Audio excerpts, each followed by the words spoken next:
Aujourd'hui, à En privé, s'il vous plaît, on rentre vraiment dans nos émotions. On retourne dans nos racines, qui on était, qui on est en tant qu'humain, en fait, avant toute cette patente de réseaux sociaux. On rentre dans nos origines. Donc, moi, maman cubaine, Sin, Taïwan. Fait que c'est ça, préparez-vous pour peut-être même verser des petites larmes aujourd'hui.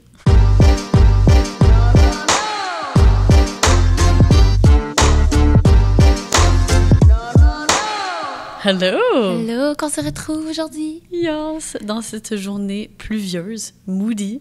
Aujourd'hui, on est arrivé au studio, moi, piscine, on s'est pas dit qu'est-ce qu'on portait, puis on est arrivé avec exactement le même outfit.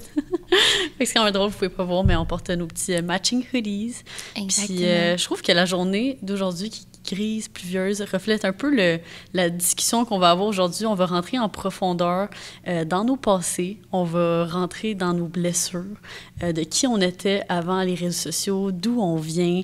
Ça va vraiment être une belle discussion, quand même assez deep, puis on va aller dans des détails qu'on n'a jamais parlé sur les réseaux sociaux.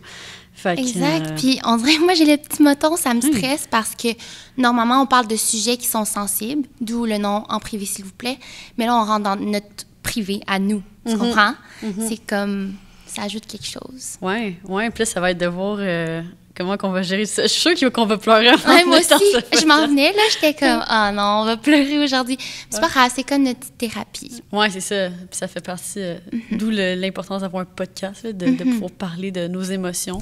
Exact. Puis aujourd'hui, le sujet a été mis sur table parce que on sait que les gens nous connaissent sur les réseaux sociaux. On parle des fois de notre passé, mais on n'entre pas vraiment en détail là-dedans. Tu sais, aujourd'hui, on va parler de, toi, là, quand tu as fait du cheerleading, souvent, tu aimais le sujet, mais on ne sait pas qu'est-ce qui a entouré, tu sais, tout le travail qui a mené jusque-là, peut-être les blessures à ce moment-là, je sais pas, des blessures familiales, amicales, tout ça. Puis on va parler aussi d'immigration, d'adoption. Puis je trouve aussi que quand on parle de notre passé, puis c'est quelque chose de général aussi, là, on parle toujours des accomplissements. C'est quoi les grandes choses que tu as accomplies dans ta vie?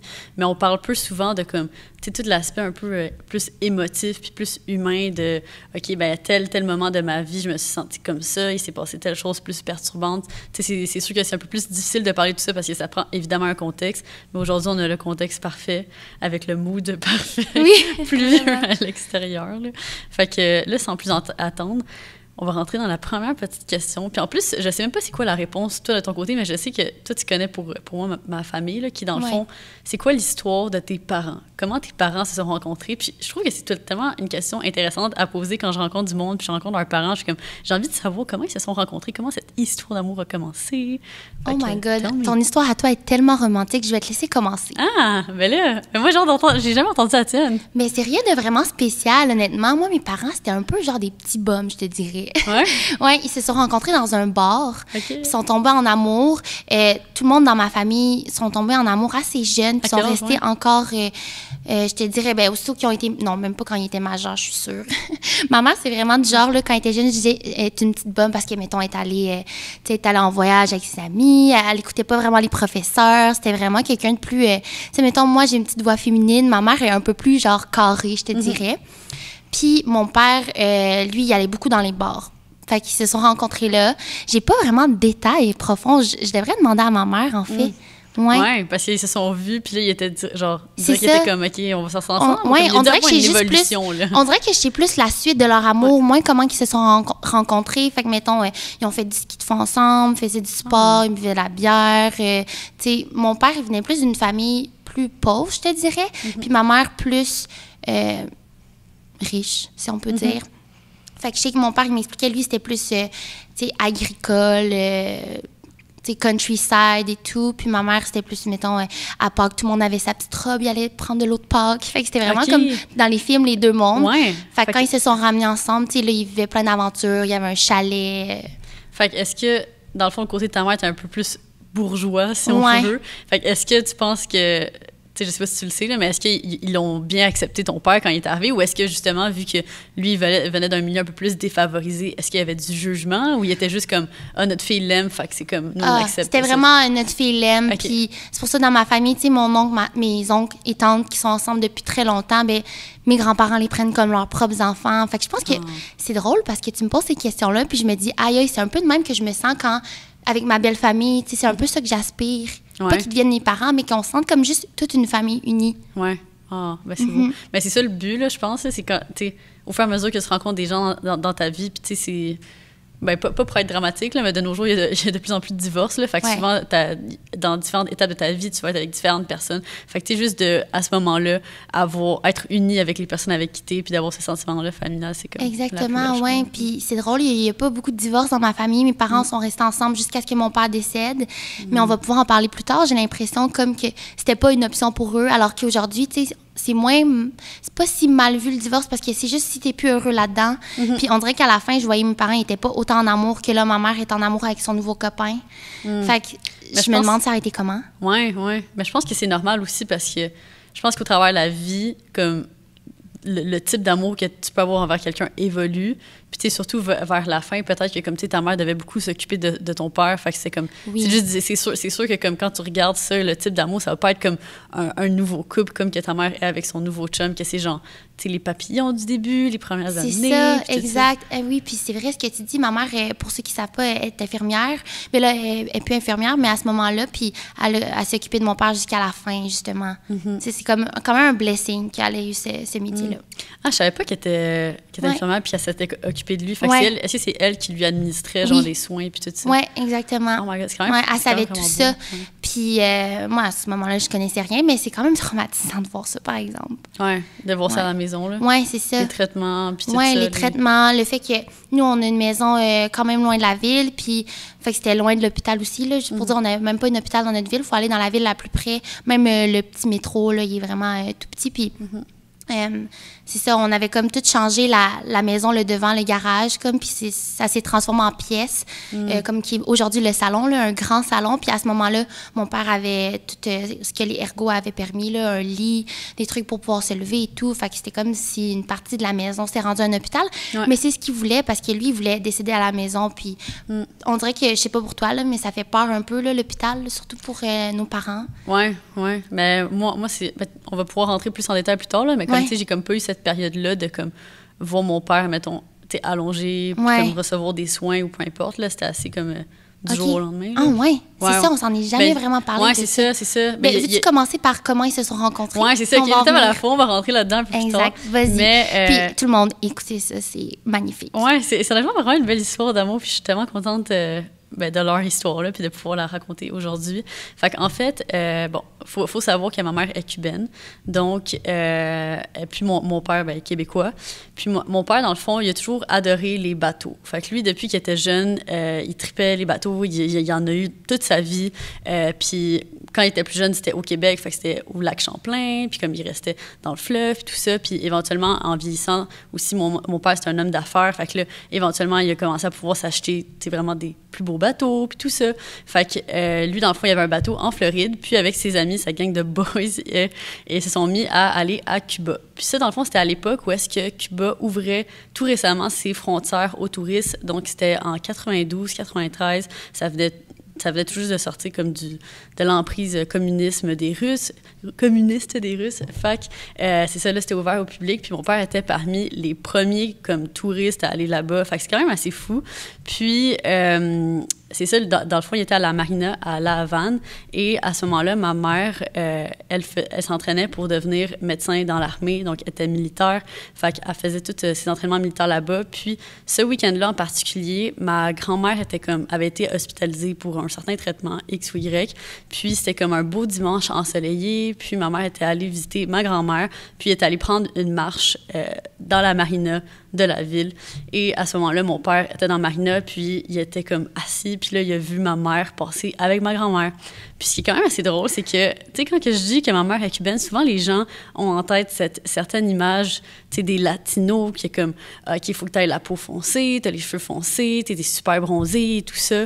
Mais comme, ma mère est comme tout le contraire de ça. J'ai été tellement surprise quand je l'ai rencontrée pour la première fois. Oui, c'est ça. On dirait que c'est ça, les gens ont tout le temps cette image-là. Puis ma mère, pendant super longtemps, elle se teignait les cheveux en blond, puis elle portait des lentilles de contact bleues. Fait qu'elle paraissait vraiment comme une blonde aux yeux bleus, puis elle a la peau vraiment pâle. Fait que quand que les gens voyaient mes parents, mon père, il était super bronzé, puis les cheveux noirs, puis tout ça, parce que du côté de mon père, sa grand-mère est indienne, fait qu'on a un peu cette descendance-là. Fait que quand les gens regardaient mes parents, ils étaient comme, OK, c'est ton père qui est cubain, right? C'est lui qui passait tout le temps pour le cubain, mais dans le fond, c'est trop lui, c'était le contraire. Fait que c'est ça, fait que là, il l'a vu passer dans Marina, puis lui, de loin, il était comme, oh mon Dieu, une belle blonde aux yeux bleus. Puis lui, puis à chaque fois qu'il nous racontait cette histoire-là, c'était tellement drôle, il était comme, OK, du moment que je l'ai vue, je le savais, c'était la femme de ma vie. Puis comme, il disait tout le temps de cette manière-là. Puis moi, j'étais tout le temps amazed par ça, parce que je suis comme, comment tu peux, en juste regardant quelqu'un, savoir que c'est ma personne, c'est la personne avec qui je veux passer les restants de mes jours. C'est assez fou, là. C'était un coup de foudre? Ouais, coup de foudre. Puis à ce moment-là, ce qui est vraiment drôle aussi, c'est que, bon, mon père, c'est un bon Québécois, il parle anglais, mais il parle pas espagnol, là. Puis ma mère, ben, comme, elle parle, tu sais, pas français, puis elle parle pas anglais non plus. À Baragouin, elle parlait quelques mots français, mais très peu. Puis mon père parlait quelques mots espagnol, mais encore une fois, très peu. Puis ce qui est quand même assez drôle, c'est qu'à ce moment-là, genre, un mois plus tôt, ma mère, elle avait rencontré un Français. Puis elle sortait avec un Français, genre, elle datait un peu un Français, genre. Comme toi! Ouais, comme moi, c'est ça qui est drôle. Fait qu'elle datait un peu un Français. Fait que là, quand mon père a vu ma mère, il est allé comme, il l'a approché, puis il s'est mis à essayer de lui jaser. Puis elle était pas intéressée, là, parce qu'elle était comme, tu sais, c'est qui lui, genre, pourquoi il vient me parler, puis tout ça. Puis là, finalement, ils ont continué à jaser, puis là, finalement, il était comme, OK, il est quand même nice. Puis, tu sais, ils ont commencé à bond. Puis finalement, mon père, il était comme, OK, genre, je vais la voler du français. Puis il a comme, je sais pas. Comment il l'a charmé? Ouais, ils l'ont charmé, je sais pas, juste en jasant, puis je pense qu'ils ont juste vraiment cliqué. Puis après ça, ma mère était comme, OK, c'est l'homme de ma vie aussi. Puis ils l'ont su comme directement dans les premiers jours, là. Mais c'est vrai que ta mère est charmante, assez charmée. Ouais, elle est vraiment coquette. C'est ça, elle est coquette, c'est vraiment cute. Ah, mais c'est tellement une belle histoire. Puis après ça, c'est quand qu'ils ont immigré vers ici. Ah, c'est assez fou. Fait que c'est ça. Fait que ma mère, dans le fond, à ce moment-là, comme je vous dis, elle faisait son entraînement pour devenir médecin dans l'armée. Il lui restait comme peut-être 1 an là, avant de terminer, même pas 1 an. Puis, elle a eu un choix à faire, là. Fait que c'était comme, est-ce que je termine ma carrière ou est-ce que, comme, je rentre au Canada avec l'homme de ma vie? Puis, dans le fond, elle a décidé de choisir le chemin de l'amour. Oh. Puis, c'est ça. Puis, dans le fond, au début, mon père retournait souvent à Cuba pour aller la voir. Puis, éventuellement, elle est tombée enceinte, quand même assez rapidement. Fait que, mais c'est fou aussi, c'est comme une autre époque, là. Puis, juste pour votre information aussi, ma mère, à ce moment-là, elle avait 20 ans. Fait que c'est quand même fou de penser qu'aujourd'hui, moi, j'ai 22 ans, là. À mon âge, elle avait déjà moins mon frère. Puis je suis comme... Aïe. Oh my God, je pourrais pas avoir... Puis d'apprendre une nouvelle langue, en plus que ta grand-mère était avec vous. Ouais, c'est ça. Fait que dans le fond, comme ma mère, c'est ça, dans la première année qu'était mon père tombé enceinte, fait que là, en tout cas, elle est venue au Canada. Puis, pour ma mère, c'était vraiment un deal breaker que ma grand-mère vienne aussi, puis que sa sœur aussi, donc ma tante, vienne aussi au Canada. Fait que là, il fallait comme tout essayer de faire en sorte que toute la famille immigre ici. Puis, c'est quand même un gros processus hyper complexe, l'immigration. Puis surtout, quand tu viens d'un pays comme Cuba, tu sais, c'était pas comme... C'était pas par choix là, qu'ils décidaient de venir, c'est par besoin, dans le sens qu'à Cuba, il manquait de bouffe, il était pas dans des bonnes conditions. C'est pas une vie que tu souhaites avoir quand tu habites là-bas, tu comprends? Fait que, tu sais, moi, en vieillissant, je demandais à ma mère, j'étais comme, j'aurais tellement aimé ça, grandir à Cuba, pourquoi on n'est pas resté, puis tout ça. Puis elle me disait, comme, c'est pas une vie que tu veux avoir, genre, ce que tu vois, le beau temps, tu sais, c'est juste comme superficiel, mais en réalité, comme elle dit, moi, j'ai grandi en buvant de l'eau avec du sucre, en mangeant un morceau de pain par jour. J'ai grandi, puis on devait, comme, tuer un poulet par semaine, puis là, c'était comme on pleurait parce que, comme, il en restait juste 3, puis c'est comme, comment qu'on fait pour survivre pour les prochains 6 mois, tu sais. Est-ce qu'elle vous a raconté ça jeune, quand vous étiez jeune, ou, tu sais, c'est un peu plus tard, quand vous aviez une certaine conscience? Quand même assez jeune, parce que c'est ça aussi qui est assez fou. Mon père aussi est issu d'un milieu d'extrême pauvreté, là. Fait que lui a grandi à Montréal, mais comme ma mère, il a vécu l'extrême pauvreté, puis il a même été dans la rue là, de ses 10 à 12 ans. Puis ça, je l'ai su récemment. C'est ma mère qui me l'a dit récemment, là. Fait que 10 à 12 ans? Ouais.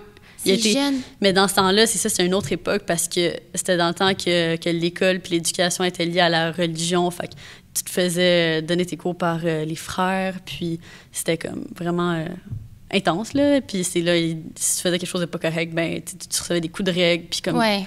Mon père me racontait des histoires comme ça aussi. Parce que, pour ceux qui nous écoutent, nos pères étaient quand même âgés aussi, là, versus la normale des gens de notre âge. On n'a pas le même âge, mais... C'est vrai que ça, c'est quand même quelque chose, je trouve, qui est important à mentionner parce que c'est quelque chose que, comme, en grandissant, puis tu me dirais si toi aussi ça t'a fait ça, mais moi, définitivement, à l'adolescence, c'était comme quelque chose qui me gênait un peu parce que c'était comme... Je voyais les familles un peu parfaites de comme, tu sais, tout le monde au secondaire, que c'est genre, leurs 2 parents ont le même âge, puis c'est des Québécois, puis comme, sont donc bien comme actifs et vivants parce que, tu sais, sont juste dans la trentaine ou début quarantaine et tout ça. Puis, comme, moi, ma dynamique familiale était totalement différente parce que, ben, premièrement, ma mère est cubaine, fait que là, tu sais, ça parle en espagnol à la maison, on mange la bouffe cubaine, puis tout ça. Puis après ça, moi, ils ont une grande différence d'âge, tu sais, puis ici, dans notre société nord-américaine, quand tu vois un couple marié qui ont une grande différence d'âge, tout de suite, les gens, ils font le lien puis sont comme, OK, gold digger, ou comme, c'est pas un mariage d'amour et tout ça, alors que c'est totalement faux, là, puis c'est pas toujours comme ça, puis c'est pas vrai que c'est juste comme ça, la vie, tu sais. Moi, ça pouvait pas tant paraître entre mes parents, je pense, mais une chose qui est intéressante à mentionner, je trouve, c'est que moi, en vieillissant, je commençais à me sentir comme ta mère se sentait peut-être avec ton père. Parce que, étant asiatique, c'est ça que ça a l'air, mettons, si j'étais avec mon père, j'avais l'air comme si j'étais ça genre femme, de, comme tu dis, gold digger. Puis, ouais, c'était vraiment gênant pour moi de, tu sais, je sais pas, attendre à l'épicerie ou je sais pas trop, juste à cause des stéréotypes qu'on émet là, par rapport à certaines cultures. Ouais. Mais c'est fou parce que, tu sais, c'est tellement un contraste parce qu'ici, les gens ils associent directement à ça. Mais alors que, tu sais, tu vas à Cuba, genre, moi, j'en ai des cousines qui sont à Cuba, qui sont mariées depuis qu'ils ont 16 ans, puis ils ont un bébé, là, puis ils ont comme 18 ans, puis c'est juste totalement différent. C'est totalement différent comme dynamique. Puis, c'est ça. Mais je ressentais le jugement beaucoup, là, quand j'étais adolescente, puis fait que c'est pour ça que c'était quelque chose que j'aimais pas parler comme publiquement, puis encore à ce jour, c'est pas quelque chose que je parle sur les réseaux parce que je sais que quelqu'un qui va juste écouter moi qui dis ça peut-être dans une story va comme take it out of context puis va dire ce qu'il veut avec ça, fait que je suis comme, mais là aujourd'hui on prend le temps de rentrer dans les détails. Oui, définitivement. Puis c'est quoi les trucs par rapport à la culture cubaine que vous avez gardé, parce que là, étant issu, tu sais, d'un Québécois cubaine, il y a sûrement des choses qui ont changé, mais d'autres choses que tu as conservées par rapport à la nourriture ou façon de vivre. Oui, bien, c'est ça. Une chose qui est importante à mentionner aussi, c'est que pour la dynamique familiale, mettons, typique famille latino, quand que, tu sais, there's no such thing as une famille qui comme il y a juste les 2 parents puis les enfants. T'sais, une famille latino, t'as comme dans une maison, tu vas avoir les parents, les grands-parents, tu vas avoir les enfants, tu vas avoir comme souvent les oncles, les tantes qui viennent à chaque jour. Fait que c'est comme, c'est pas comme la famille ici typique nord-américaine, vraiment de juste les parents. Fait que moi, mettons, ma grand-mère, elle a toujours habité chez nous. Puis elle a toujours été là. Puis j'ai pas compris que c'était comme anormal ou que c'était différent jusqu'à temps que j'avais des amis au secondaire qui viennent à la maison puis qui étaient comme, pourquoi ta grand-mère est là? Puis là, j'étais comme, pourquoi elle serait pas là? Je comprends pas pourquoi elle serait pas là. Comme, elle a toujours été ici, elle a toujours habité avec nous. Puis après ça, c'est plus tard que j'ai compris qu'ici, les grands-parents, ben souvent, ils vont habiter dans des appartements ou dans des centres de personnes âgées, tout ça, mais comme, tu sais, dans la culture latino. Il y en a des maisons bigénérationnelles, mais vous, c'est vraiment comme, tout le monde est ensemble, c'est comme un micro... c'est ça. Puis... Même moi, je l'appelle mamie. Ouais, c'est mamie, ouais. Puis là, c'est ça, puis c'était comme, pour ma mère, c'était comme, si tu veux, elle avait dit ça à mon père, elle était comme, si tu veux être avec moi, ben comme, ma grand-mère vient avec, là, tu peux pas... C'est ça ou rien. Fait que lui était comme, ben, je vais être avec toi, là, puis clairement, ouais, j'accepte ta grand-mère. Fait que là, elle est venue aussi, mais comme, clairement, c'était définitivement une source de conflit aussi dans la maison, parce que, tu sais, t'imagines avoir, toi, en tant que mari, mettons, t'as tout le temps ta belle-mère qui est là à, comme, chialer sur, genre, le ménage, ou comme, chialer sur des affaires, tu sais, des fois, ça peut gosser. Fait que, mais tu sais, c'était juste ça, la dynamique dans la famille, puis autant que, comme, il l'adorait, genre, puis c'était comme, il s'aimait, mais comme, je parle de mon père puis ma grand-mère, là, ils s'aimaient, mais il y avait ce genre de love-hate relationship comme qui a chialé tout le temps pour des affaires. Puis ta tante, est-ce qu'elle a habité avec vous au départ? Non, parce que elle s'est mariée aussi à un Québécois aussi. Fait que, dans le fond... Mais là, en ce moment, elle habite avec nous. Fait que c'est comme a whole other story. Mais elle est arrivée un peu plus tard, puis dans le fond, elle venait souvent au Québec, puis éventuellement, elle a rencontré quelqu'un par l'entremise de mes parents aussi. Là, ma mère voulait la matcher, là, évidemment. Là, fait qu'elle était comme... Elle a rencontré le père de son enfant, puis là, récemment, ils se sont divorcés. Fait que là, c'est une autre histoire un peu plus triste, mais elle est venue avec nous. Puis là, justement, elle habite à la maison avec Léo. Fait que ça, c'est quand même nice. C'est fou, notre dynamique en ce moment à la maison. Mais c'est fou parce que vous avez parti de rien. Si on peut dire, comment que vous avez fait pour... Bien, comment tes parents ont fait pour élever 2 enfants aussi jeunes? La dynamique de famille, une nouvelle culture. Y a-t-il eu un élément déclencheur? Mais définitivement, ce qui est assez spécial, c'est que, tu tu sais, pendant toute ma jeunesse, puis tout en grandissant, je comprenais pas vraiment c'était quoi la particularité du fait que ma mère est cubaine. Tu sais, c'est quelque chose que, mettons, à l'école, quand les gens me posaient la question, puis là, je répondais à cette question-là, je voyais dans leur regard qu'ils trouvaient ça donc bien comme, exotique, comme, OK, tu sais, ils posaient des questions. Mais pour moi, tu sais, dans la personne, pour comprendre le rôle de ma mère, je comprenais pas trop qu'est-ce que ça changeait. Puis là, c'est jusqu'à, comme récemment, justement, en vieillissant, puis que maintenant que je suis une jeune adulte, puis là, j'avais une discussion avec ma mère, puis là, tu sais, j'ai compris, puis j'étais comme, c'était comment de... Tu sais, t'es arrivé ici, t'as aucun ami, t'es dans un pays que tu connais pas la langue, la température est complètement différente de ce dont tu as été exposé tout au long de ta vie. Tu sais, je veux dire, ici, il y a l'hiver, là, à Cuba, c'est comme, il fait 35 degrés à l'année longue, là, fait que c'est un énorme choc. Puis d'arriver ici, puis de devoir élever 2 enfants, puis ça, c'était une période de la vie de mes parents où est-ce que mon père travaillait d'arrache-pied, fait qu'il était très peu à la maison. Fait que, tu sais, élever des enfants en étant pratiquement seul à la maison, puis là, j'ai compris, j'étais comme, oh my God, ça devait être tellement difficile. Mon truc, ça me donne l'air, ça devait être tellement difficile. Puis là, c'est ça, puis elle m'en parlait, puis elle était comme, ben oui, là, c'était comme, ça m'a pris énormément de temps à m'adapter. Puis éventuellement, ben, mais en même temps, elle aimait sa vie ici aussi. Fait que, puis je pense que c'est la résilience, la force de dire, t'as pas le choix. Puis t'as pas le choix aussi parce que c'est un peu en quelque sorte, tu le sais que tu peux pas rester où t'es, parce qu'elle savait qu'elle pouvait pas se faire une vie à Cuba, tu sais, elle pouvait pas, tu sais, vivre de ses ambitions, puis accomplir tous les rêves qu'elle voulait, puis tout ça en restant là-bas. Fait qu'elle savait que c'était ça sa seule issue un peu. Fait que son seul moyen de... C'est ça, de elle est tellement forte. Pour ses enfants. Ils sont forts, vraiment. Ouais, non, c'est vraiment fou. Fait que c'est ça. Fait que, ouais, c'est un peu... Puis on choisit ta ville. Moi, j'allais dire la ville où tu habites. C'est pas une bonne idée. mais vous avez choisi d'habiter finalement pas en ville. Ouais, c'est ça. Dans le fond, ben, mon père, définitivement, il travaillait tout le temps à Montréal, là, mais il voulait, pour une raison X d'ailleurs, ça en plus, je me rappelle que comme quand j'étais jeune aussi, j'étais comme fâchée par rapport à ça. J'étais genre, pourquoi on n'habite pas à Terrebonne comme tout le monde? Pourquoi on n'habite pas à Blainville? Comme, tu sais, tous mes amis habitaient dans ces villes, puis comme nous, on habite j'ai grandi dans un village. Fait que j'ai jamais compris. Puis là, jusqu'à récemment, on dirait que tu comprends tout en vieillissant. Hein? Puis là, quand t'es jeune, puis tes parents te disent comme, un jour, tu comprendras, sur le coup, t'es souvent fâché. Mais après ça, tu vieillis, puis là, t'es comme, OK, maintenant, je comprends, puis je comprends pourquoi ils m'ont dit ça aussi, tu sais. Puis maintenant, je le comprends, la tranquillité d'être dans un village, puis maintenant que, comme cette année, je suis retournée à la maison familiale, puis j'ai passé du temps avec ma famille là-bas, puis tu sais, juste de faire le premier confinement en 2020 dans mon appartement, puis après ça, de, comme, aller à la maison familiale en banlieue, tu sais, puis de passer autant de temps là-bas, j'ai réalisé, OK, je me sens tellement mieux là-bas en étant en nature. Puis comme, c'est fou, là, mais on dirait que quand tu sors de la ville, t'as comme ce genre de nuage de, comme, je sais pas, de stimulation, puis d'ondes. Tu dors tellement mieux. Ouais. Puis tu sais, ça tombe, puis là, tu te sens juste comme peaceful. Ouais. Mais je sens aussi, tu sais, ils ont eu du courage de pas faire comme tout le monde. Parce que, tu sais, t'aurais pu, oui, habiter dans ces villes-là, faire comme tout le monde, mais quand t'es différent, quelque part, il faut que tu fasses des choix différents. Tu sais, juste moi, mes parents, je me dis, on est quand même beaucoup de...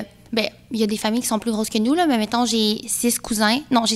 Fait qu'en tout, on est 6. Puis, ben, tu sais, je suis la seule adoptée parce que, ben, mes parents ne pouvaient pas avoir d'enfants. Fait qu'ils ont choisi la Taïwan, mais au départ, ça, je l'ai su récemment, OK? Mes parents voulaient adopter à Haïti. Ah ouais? Ouais, je savais pas du tout. Fait que j'étais comme, oh my God, j'aurais pu ne pas être dans cette famille-là, tu sais. Ouais. Finalement, ils ont changé parce que dans l'adoption, il y a comme des termes différents. Exemple, tu peux pas avoir d'enfant déjà. Tu peux pas être enceinte au moment que tu fais les demandes. Là, je suis plus trop certaine de comment que c'est devenu présentement. Mais à ce moment-là, moi, mon père, dans le fond, j'ai un demi-frère. Mon père, vu que je dis qu'il était plus âgé... Attends, ton demi-frère à Taïwan ou ton demi-frère ici? Non, ici. Ouais. Attends, what? Je savais pas que t'avais un demi-frère ici? Ouais. Je comprends pas. Let's jump into it. Fait que mon père a une femme. Okay. Puis, ils ont eu ensemble Mathieu, mon demi-frère. Puis là, je vais pas non plus rentrer trop en détail. C'est quand même personnel, mais je vais expliquer du mieux que je peux. Fait qu'ils l'ont eu, puis il y avait une certaine garde partagée, j'estime, mais mon père, il a rencontré ma mère. Après ça, il n'était pas capable d'avoir d'enfants. Puis, à un moment, ils ont fait la demande d'adoption à Taïwan. Puis, au même moment, ma mère est tombée enceinte. Hein? Mais là, elle ne voulait pas abandonner parce que toutes les étapes là, pour pouvoir adopter, c'est vraiment long. Là. C'est ça prend des années. Pour avoir un bébé, c'est 9 mois, là, mais pour adopter, c'est peut-être 2-3 ans. C'est long. Là. Fait que là, tu vieillis. Il faut vraiment que tu le veuilles aussi. Puis il y a des rencontres, il y a plein de choses. Il y a des enquêtes sur toi. Fait que là, ma mère, finalement, elle a perdu le bébé. Fait qu'elle a bien fait de continuer. C'était difficile pour eux. Puis ma mère est super maternelle. T'sais, son signe astrologique, c'est cancer, pour vous donner une idée. Fait qu'elle est full mère poule. C'est à quel stade qu'elle l'a perdu? Je sais pas trop, mais... Avancé? Non, pas avancé, par okay. contre. Non, elle se rendait jamais plus loin qu'il fallait. OK. Puis, c'est ça. Fait que c'est pour ça que mes parents, ils ont quand même été mère puis père poule avec moi parce qu'ils m'ont tellement voulu. Puis ils me le disaient tout le temps. On t'a tellement voulu, on a tellement attendu. Puis, tu sais, à chaque étape, il y avait tellement hâte de m'avoir. Fait que ça, c'est comme la continuité. Puis je pense que c'est à partir de ce moment-là que je sais plus l'histoire de mes parents. Puis c'est drôle parce que quand on en parle, je réalise des fois, on oublie que nos parents sont des personnes à part entière. Ils ont une vie, puis maintenant qu'on a vieilli... avant nous aussi, je trouve. Parce qu'ils nous mettent tellement de l'avant. Moi, ils m'ont tellement couvert. Ils veulent tellement mon bien, mon succès. Même si ma mère, elle comprend pas tout le temps tout ce que je fais, je sais qu'elle va toujours être là, tu sais. Moi aussi, j'étais émotionnelle. Je sais qu'elle va toujours être là, puis j'ai pas la meilleure relation avec ma mère parce que des fois, je sais que je suis un peu... pas égoïste, mais c'est ça, je regarde devant moi, puis on parle de nos entreprises, de ce qu'on fait présentement, puis je focus là-dessus, mais des fois, j'oublie qu'il existe, puis...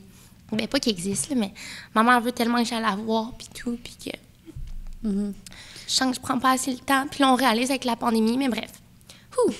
Je sais même pas pourquoi je pleure. Je pleure parce que c'est une journée pluvieuse aussi. C'est émotionnel, là, puis je pense que aussi, tu sais, quand tu m'en parlais de ta relation avec la mère, je pense qu'il y a beaucoup de gens qui peuvent relate à ça dans le sens que, tu sais, quand tu vieillis à un certain point, puis là, tu essaies de voler un peu de tes propres ailes. Puis je pense que comment tu me l'expliquais, c'était que, tu sais, elle essayait un peu de tout le temps comme de parler à chaque jour, t'appeler à chaque jour. Puis comme, tu sais, à un moment donné, quand t'es dans ta vie occupée, ben comme, t'as pas nécessairement des updates à donner à chaque jour. T'as tellement tes blessures à travailler, t'as de la misère à comme retourner dans le passé, puis tout ça. Puis, tu sais, aussi, tu le sais, avec le deuil d'un parent, c'est difficile de se comprendre parce que l'enfant puis la mère vont vivre d'une manière totalement différente, tu sais.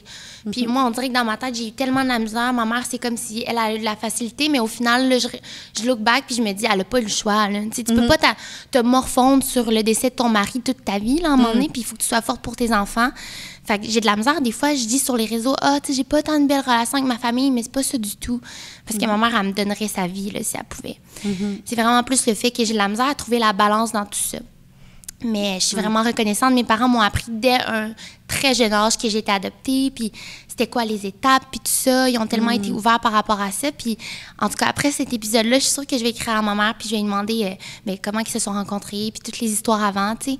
Tantôt, j'ai mentionné qu'il avait fait du ski de fond, puis ça, c'est juste parce que dernièrement, j'ai dit « Ah, moi puis Jules, on aimerait ça, faire du ski de fond, puis s'en acheter, peut-être, vu que la saison termine, c'est vraiment le moment. » Puis elle était comme « Ah, j'en ai fait avec ton père. » Mais moi, c'est tellement surprenant. Je me dis « Ah, t'as été jeune, t'as fait un sport. » Je sais pas, moi, dans ma tête, c'est comme toute ta vie, t'as fait ce que tu fais là. Tu travaillais, tu faisais la cuisine, du jardinage. Maman, elle triple là-dessus, tu sais.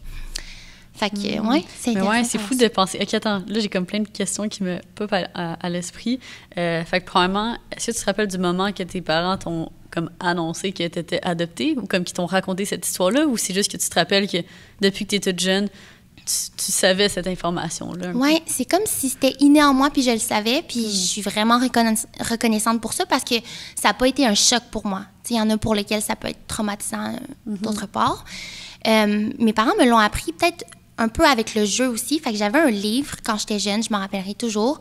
C'est un livre qui explique l'adoption avec une noix, ou je sais pas, tu sais, l'oiseau là, qui vole puis qui transporte un bébé puis qui l'amène à la nouvelle famille. Ouais. Fait que là, je coule du nez, excusez-moi.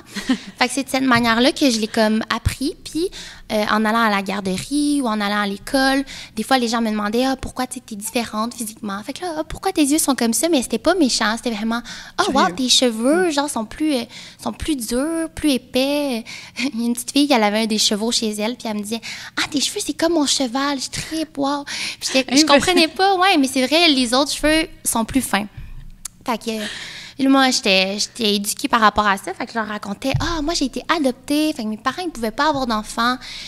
Donc, ils ont fait appel à un organisme pour pouvoir m'avoir. Puis moi, je suis adoptée, puis je suis arrivée à 3 mois et demi. Fait que aussi, j'étais un vraiment petit bébé, là, 3 mois et demi pour faire de l'avion jusqu'ici. Ouais. Il y en a qui y avait 1 an, comme mon filleul, lui, il vient de Chine. Puis c'était à 1 an environ. Puis il y en a qui c'est plus âgé encore. Fait que j'ai aucun souvenir par rapport à ça. Ouais. Je voyais des albums. Mes parents, ils prenaient beaucoup de photos, d'où mon amour pour les photos aussi. Fait qu'on a des albums photos de, mettons, quand j'étais arrivée à l'aéroport.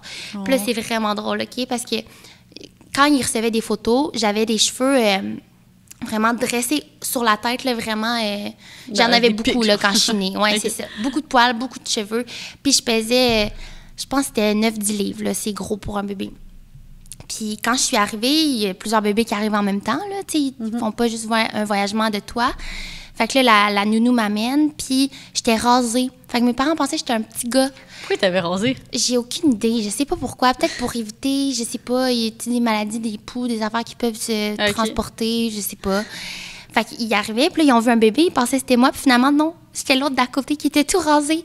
Puis j'avais tellement de plis, tellement j'étais grosse qu'il fallait qu'ils mettent comme de la poudre de bébé entre pour pas qu'il y ait des gales ou quelque chose. Ah, t'as des petits baby rolls, là. Ouais, c'est drôle. Puis c'est full touchant quand tu regardes les photos, parce que c'est comme si c'était mon accouchement, en fait, tu sais, parce que c'est ma première rencontre. Ouais. Puis là, tu vois toute la famille qui pleure, ma grand-mère, mes grands-parents, là, tout le monde pleure, puis tout le monde est full heureux. Ah, tout le monde était là en même temps. Ouais, c'est ça, tu sais, un accouchement, c'est un peu plus... privé, là, je te dirais. Tu n'as pas des photos par rapport à ça. Peut-être les premières fois que tu prends le bébé, mais là... Ça, c'était à l'aéroport à Montréal. Là. Fait que, même endroit que, mettons, ta famille vient te chercher, ben là, c'était là que tout le monde était avec la caméra prêt. Oui, c'est ça, exact. Puis c'est stressant parce que moi, j'étais là la première fois que mon filleul est arrivé, puis vu que lui aussi est adopté, puis c'est vrai que c'est tout un choc. Oui. Attends, ton filleul étant le fils... Mon filleul, c'est... ma mère, elle a une cousine, puis ils ont adopté un petit garçon, puis... ils se sont dit, je pense que tu vas être une bonne marraine vu que tu vas pouvoir tout lui raconter comment tu as vécu ça, puis être plus un guide pour lui. Puis je trouve ça intéressant parce que j'aurais aimé ça avoir un guide pour moi, je pense. Quelqu'un qui m'explique que c'est pas grave. Et on dirait que j'ai comme voulu tasser toute mon ethnicité, toute ma culture, juste pour bien fit in. Moi aussi, je viens d'un petit village, puis on était comme une Asiatique par niveau. Tu sais, secondaire 1, 2, 3. Fait qu'il y en a pas beaucoup. Puis tu sais, tu finis par comprendre que tes modèles sont blancs, puis c'était correct. Moi, je regardais mes modèles, puis encore aujourd'hui, j'ai des modèles qui sont blancs. Mais c'est le fun d'avoir quelqu'un qui te comprend. Fait que là, toutes les filles du secondaire, on était toutes devenues des amies, puis on s'échangeait par rapport à ça. Ah, c'était quoi ton nom? Parce que quand t'es jeune, là, tout le monde te demande les questions principales. Est-ce que tu veux revoir tes vrais parents? Là, je le fais en guillemets, parce que tout le monde pense que tes parents adoptés, c'est pas tes vrais parents, mais c'est eux tes vrais parents. Ouais. Pas ceux qui t'élèvent. Tes autres parents, c'est tes parents biologiques. Ils t'ont donné la vie. Puis comment je vois ça, c'est que c'est une team. T'sais. Ils ont pris soin de toi pendant que tu étais dans leur ventre, dans son ventre, à ta mère biologique. Puis ils ont fait en sorte que tu aies une bonne santé, que tu aies tous les outils pour pouvoir fleurir. Puis après ça, il y a ta famille qui te met de l'eau puis qui t'aide à devenir une bonne personne puis à comprendre ton passé puis tout ce qui l'entoure. Fait que, c'était vraiment une folle aventure. Là, on va pouvoir rentrer dans... Oui, c'est ça. Puis...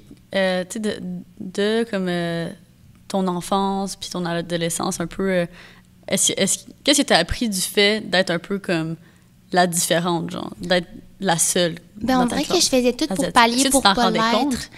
À un certain moment, je m'en suis rendu compte. Là, on était en histoire, en secondaire 2, puis je me rappelle qu'on parlait d'immigration. Puis on parlait de ça parce que je comprenais pas non plus. C'était quoi, là? On l'apprenait à l'école. Puis là, je me demandais si l'adoption, c'était de l'immigration. Je comprenais pas, tu sais. Puis, il y a un moment donné, un petit gars qui me niaisait, puis il m'avait dit des choses vraiment méchantes. Puis là, c'est là que j'ai compris, oh my God, c'est-tu mal d'arriver d'ailleurs? Puis qu'est-ce qui ferait de moi une personne qui ne fit pas in parce que j'aime les mêmes choses que toi? Je suis dans la même école que toi, je parle comme toi. Je comprends pas, c'est juste mon physique. Je catchais vraiment pas, puis j'avais la chance d'avoir vraiment des bonnes amies, ce qui fait que j'ai jamais été rejetée par rapport à ça. Fait que mes amis m'ont toutes défendue par rapport aux gens qui pouvaient dire quelque chose. Puis c'était plus des gars qui voulaient sûrement avoir mon attention. Je sais pas trop, Fait qu'au primaire, il n'y avait pas eu vraiment de problème par rapport à ça. C'est vraiment au secondaire que...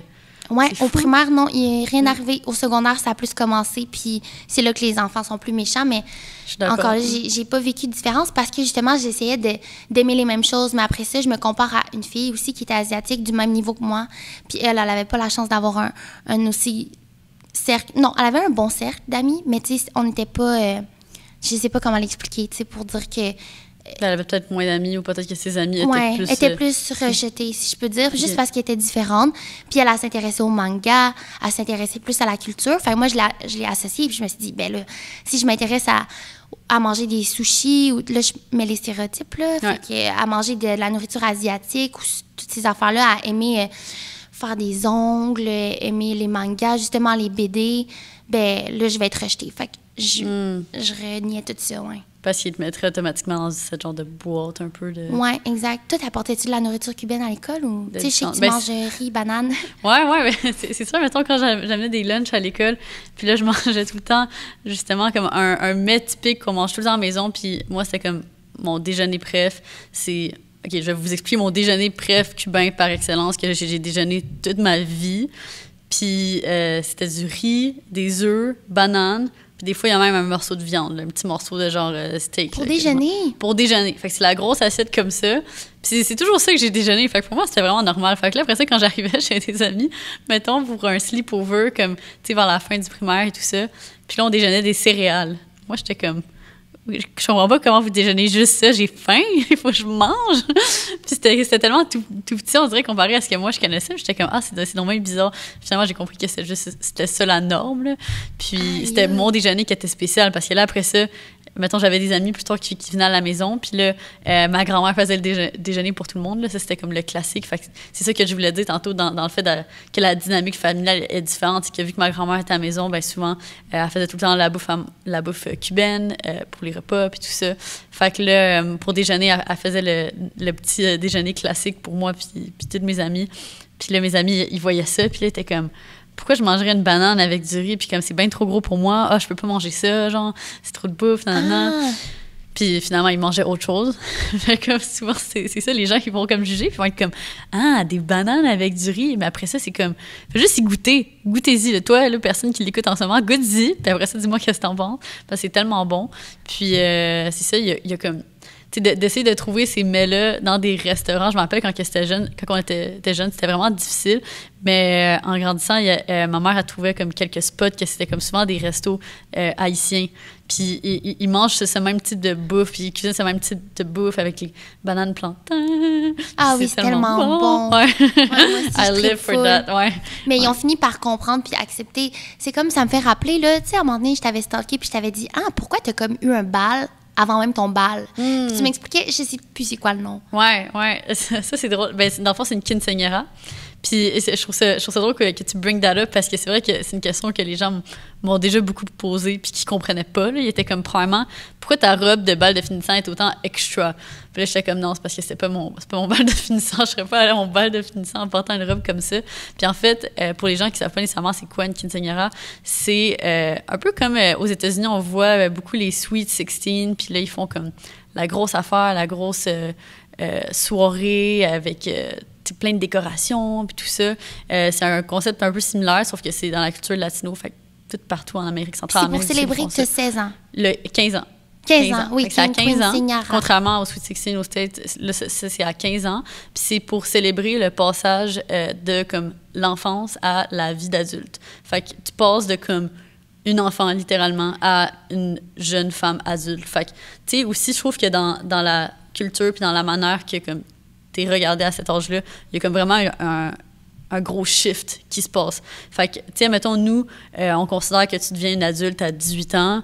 Mais comme, moi, ma mère a commencé à comme, me considérer vraiment responsable quand j'avais plus 15 ans, tu sais. Oh my God, ça explique tellement de choses. Ouais. Fait que c'est pour ça que, comme, tu sais, des fois, je fais mes story time, puis là, j'explique que, oui, je suis allée 1 mois en Californie apprendre anglais, tu sais, j'ai fait telle chose, tu sais, puis déjà, à comme 16 ans, ben comme, je sortais dans les bars, tu sais, toutes ces affaires-là. Bon, c'est pas que ma mère voulait m'inciter à faire ça, mais c'est juste qu'elle me faisait confiance, puis elle me traitait comme une jeune adulte, parce que, tu sais, dans notre culture, ben c'est comme ça, tu sais, puis t'as pas besoin d'attendre d'avoir 18 ou 21 ans. Fait que c'est pour ça que j'imagine que dans la manière aussi que j'ai grandi, j'ai été mature beaucoup plus rapidement, un peu peut-être aussi à cause de ça. C'est sûr. Puis, question, est-ce que les parents attendent que l'enfant, tu sais, ça soit sa journée de fête dès 15 ans pour fêter cette fête-là, ou, je sais pas, les premières règles, tu sais? Non, c'est vraiment à tes 15 ans. Puis moi, dans le fond, on l'avait fêté comme 2 mois plus tard parce que, moi, ma fête, c'est le 23 mars. Fait que c'est le printemps, fait que c'est de la slush dehors. Fait qu'on voulait qu'il y ait du soleil, on voulait qu'il fasse beau et chaud, fait qu'on l'avait fait l'été. Puis là, c'est vraiment spécial, là, dans le fond, pour expliquer un peu l'organisation. Tu sais, c'est vraiment la famille de la fêtée qui comme prend tout en charge puis qui organise tout. Fait que, puis je me rappelle que toutes mes amies étaient comme mind blown par ça. Là. Il y avait toutes des belles robes. Ouais, toutes les robes. C'était toute ma mère qui avait tout acheté les robes pour tout le monde. Puis on avait fait une journée de magasinage sur Saint-Hubert. Puis là, on est allé dans les boutiques. Ouais, tu sais, les boutiques que vous passez devant, vous Québécois, je suis québécoise moi aussi. Là, mais tu sais, dans le sens, genre, il y a beaucoup de gens qui me disent, comme, je sais pas, j'ai déjà entendu des gens qui disent, je passe sur Saint-Hubert. Puis là, tu te demandes comment que tous ces magasins-là sont en affaires. Puis comme, est-ce qu'ils en vendent tant des grosses robes de même? Ben, tu sais, nous, on était exactement la clientèle de personnes, de comme on est allé là, puis on a acheté comme 15 robes. Parce que c'était justement pour la quinceañera. Fait que là, c'est ça, c'était une journée puis j'avais amené toutes mes amies, puis c'était vraiment comme dans les films. Fait qu'on était là, on essayait plein de robes. Wow! Puis, c'est vraiment comme un film, comme Hannah Montana. Ouais. Puis là, t'avais-tu un total d'amis, tu sais, un maximum? Honnêtement, il y avait tellement de monde. Je me rappelle, c'était vraiment la grosse affaire, là. On était en peut-être comme une centaine, là, je sais pas, 75, 100 ton frère, y a-tu ça? Non, les gars, ils ont pas ça, non, c'est juste les femmes qui ont ça. Fait que, puis c'est ça, puis dans le fond, pour expliquer un peu la cérémonie, si on veut, ça commence à l'église. Fait qu'on s'est rendu à l'église, il y avait une limousine, puis tout ça, puis là, on a une full belle photo d'ailleurs, toutes les filles devant la limousine, c'est vraiment nice. Puis c'est ça commence avec cette genre de cette petite cérémonie à l'église où est-ce que comme le prêtre va comme dire... parler un peu, puis tout ça, puis il y a comme une genre de petite séance qui se passe là, puis après ça, on passe à la maison, où est-ce que, à la maison, il y avait comme un chapiteau qui avait été mis dans la cour, puis là, c'était comme la fiesta un peu, là, fait qu'il y avait comme plein de bouffe, tu sais, plein de longues tables avec full de bouffe, plein de boissons aussi, plein de la live music, puis c'est comme, on en profite. Puis là, c'est sûr, il y a comme quelques petits éléments spécifiques, là, fait que, mettons, il y avait l'affaire de comme, je passais de comme au début de la soirée, puis tout au début, je portais un ballerine, puis après ça, à un certain point, ben là, mon père me changeait le ballerine pour un talon haut. Puis là, c'est comme le passage. Je savais pas ça. C'est trop hot. Est-ce que tu penses le faire avec tes mes enfants? Honnêtement, je sais pas. Je pense pas nécessairement parce que, comme, déjà là, je trouve que je suis pas assez dans la culture cubaine. Mais mettons, comme c'est sûr que j'aimerais ça retourner prochainement. Mon frère, l'année dernière, il y a 2 ans, il est retourné à Cuba pendant 1 mois, puis il est allé voir toute notre famille, puis tout ça. Puis à ce moment-là, j'avais pas pu le joindre, mais c'est sûr que j'aimerais ça, comme, y retourner pour comme retrouver mes racines, puis tout ça. Puis mais c'est sûr que j'ai l'impression que quand que je vais avoir ma famille puis mes enfants, si on grandissent ici au Québec, ils vont juste être tellement imprégnés de la culture québécoise parce que juste moi, en m'entendant, ça paraît que je suis québécoise. C'est la culture dominante chez moi, mettons. Là. Je comprends. Puis là, c'est drôle, tu parles justement de ton frère qui est retourné. Puis on a déjà eu la discussion, mais c'est quand même dangereux, tu m'expliquais. Ouais, c'est ça. En fait, c'est que ma mère, en fait, pour vous donner une petite histoire, ma mère, elle a toujours été comme première de classe, présidente, tout le temps quelqu'un qui manifestait très haut et fort ses opinions. Puis, quand elle était à Cuba, évidemment, ses opinions devaient être en faveur du gouvernement, mais éventuellement, quand elle est partie de Cuba, elle a enfin pu comme réellement manifester ses opinions, puis réellement se prononcer contre le gouvernement, puis être activiste contre le gouvernement, puis elle a commencé à être vraiment à utiliser sa voix à ce niveau-là publiquement sur les réseaux sociaux et tout ça. Puis elle a quand même pris une place importante là-dedans. Fait que c'est sûr que quand t'as été, mettons, quand t'as travaillé pour le gouvernement en étant dans l'armée, c'est comme tu travailles pour le gouvernement un peu, là. Fait que en ayant ce rôle-là, puis après ça, tu décides de aller dans un autre pays puis parler pour le gouvernement. Ouais, révolutionner un peu, puis tout ça. Eux, ils te déclarent comme étant un ennemi, là. C'est comme, tu peux pas revenir. Puis si tu reviens, on te met en prison. c'est simple. C'est comme ça que ça fonctionne parce que t'es un traître. C'est le même truc. Aïe. Ouais. Fait que t'es comme, c'est écrit in the books, là, genre... Ouais, fait que je me rappelle, ben, tu sais, ma mère, d'à partir que ma grand-mère et ma tante sont arrivées au Québec, moi, j'avais genre 7-8 ans, puis ça, c'était comme la dernière fois que je suis allée avec ma famille à Cuba. D'à partir du moment que ma famille immédiate est arrivée ici, on n'est plus jamais retourné là-bas. Puis au début, quand j'étais jeune, je comprenais pas pourquoi. Puis éventuellement, en vieillissant, elle m'a un peu expliqué ça. Puis que dans le fond, pour elle, c'était juste pas possible. Puis elle allait plus jamais pouvoir remettre les pieds là-bas de sa vie. À moins que comme la situation change puis que le gouvernement change. Là. Fait que ça, c'est sûr que si ça change, elle va peut-être pouvoir, mais ça, c'est pas nécessairement le cas encore. Puis, je me rappelle quand j'avais comme 16-17 ans, à la fin de mon secondaire, je voulais aller à Cuba avec mes amis pour faire un petit voyage, genre, ouais, c'est classique. Le petit trip, ça coûte 800 $, aller-retour, tu restes une semaine dans un tout inclus. Puis ma mère, pendant comme un mois, genre, elle me disait, Lucie, parmi toutes les destinations que tu peux faire, pourquoi tu vas là? Comme je veux pas que tu ailles là-bas, puis comme elle disait comme c'est dangereux, je veux pas que tu ailles là, nan. Puis là, moi, j'étais comme, maman, je suis sûre que ça va être correct, puis comme, tu sais, peut-être que toi, t'es blacklist, mais comme, moi, je pense, tu sais, comment ils vont faire le lien à l'aéroport? Mais peut-être avec le nom? Ben, c'est ça, fait que... t'as son nom dans ton nom. Exact, moi, j'ai le nom de ma mère dans mon nom, sur mon passeport. Puis c'est ça, fait que c'était surtout pour ça qu'elle s'inquiétait. Elle s'inquiétait qu'à l'aéroport, tout ça, ils se rendent compte, tu sais, du lien avec les noms. Mais finalement, je suis quand même allée, puis finalement, ça s'est bien passé. Aïe, elle a dû tellement avoir peur, sérieux. Et Ouais, puis c'est vrai, t'as tellement un long nom, ça nous a déjà causé problème à l'aéroport. Ouais, c'est ça. C'est parce que sur papier, mon nom complet, c'est Lucie Myriam Cecilia Gonzalez Réaume. Puis c'était sur mon passeport. Puis c'est ça, quand t'achètes des billets d'avion, tu sais, il y a un nombre de caractères limité. Souvent, je trouve ça tellement cave. Je trouve ça con. Je suis sûre qu'il y en a qui ont des plus longs noms. Je sais, je suis comme, mon nom était long, mais comme... Il y en a clairement, comme tu dis, qui ont des noms plus longs que ça. Fait que c'est ça, quand tu écris ton nom pour booker un billet d'avion online, il y a un nombre de caractères limité. Fait que là, je pouvais pas rentrer mon nom complet. Mais là, ça imprime ça sur ton billet d'avion. Tu arrives à l'aéroport, puis là, je monte mon billet d'avion, je monte mon passeport. Puis ils me disent, tes noms, ils matchent pas. Puis là, j'allais dire, c'est votre site de merde. Ils me laissaient pas rentrer mon nom complet. Puis là, ils sont comme, on peut pas te laisser monter dans l'avion. Tu sais, ça marche pas, ça correspond pas. C'est un protocole, là, c'est la procédure, on peut pas faire autrement. Je me rappelle, j'étais restée là pendant comme 1h30 à chialer. Puis finalement, je sais pas qu'est-ce qui s'est passé. Ils m'ont donné tu pleurais de rage, là. Ah ouais, je pleurais. Ah, j'étais vraiment... Moi, j'attendais en arrière, j'étais comme, je sais pas qu'est-ce qu'on va faire. Ouais. Il reste vraiment pas grand temps. On a couru après, là. Ouais, on l'a pas manqué le vol, hein, finalement. Non. OK, c'est ça. Fait heureusement. Elle m'a laissé passer éventuellement. Mais tu sais, c'est tellement ridicule. Ben, fallait quand même qu'elle me fasse... Genre, ça tentait de me faire chier. Parce que, tu sais, si ultimement, tu savais que ta décision allait être de me laisser passer, pourquoi tu m'as pas laissé passer direct dans les 10 premières minutes? Ouais, ça lui a pris 1h30. C'est ça, ils font le protocole juste pour dire au moins, j'ai fait qu'est-ce qui était écrit là-dessus, tu sais. Puis là, ton frère, lui, est allé. Fait est-ce que tu comptes y retourner, mais plus backpack puis pas tout inclus? Ouais, définitivement, c'est ça. Honnêtement, j'ai tellement regretté ne pas être allée avec mon frère à ce voyage-là.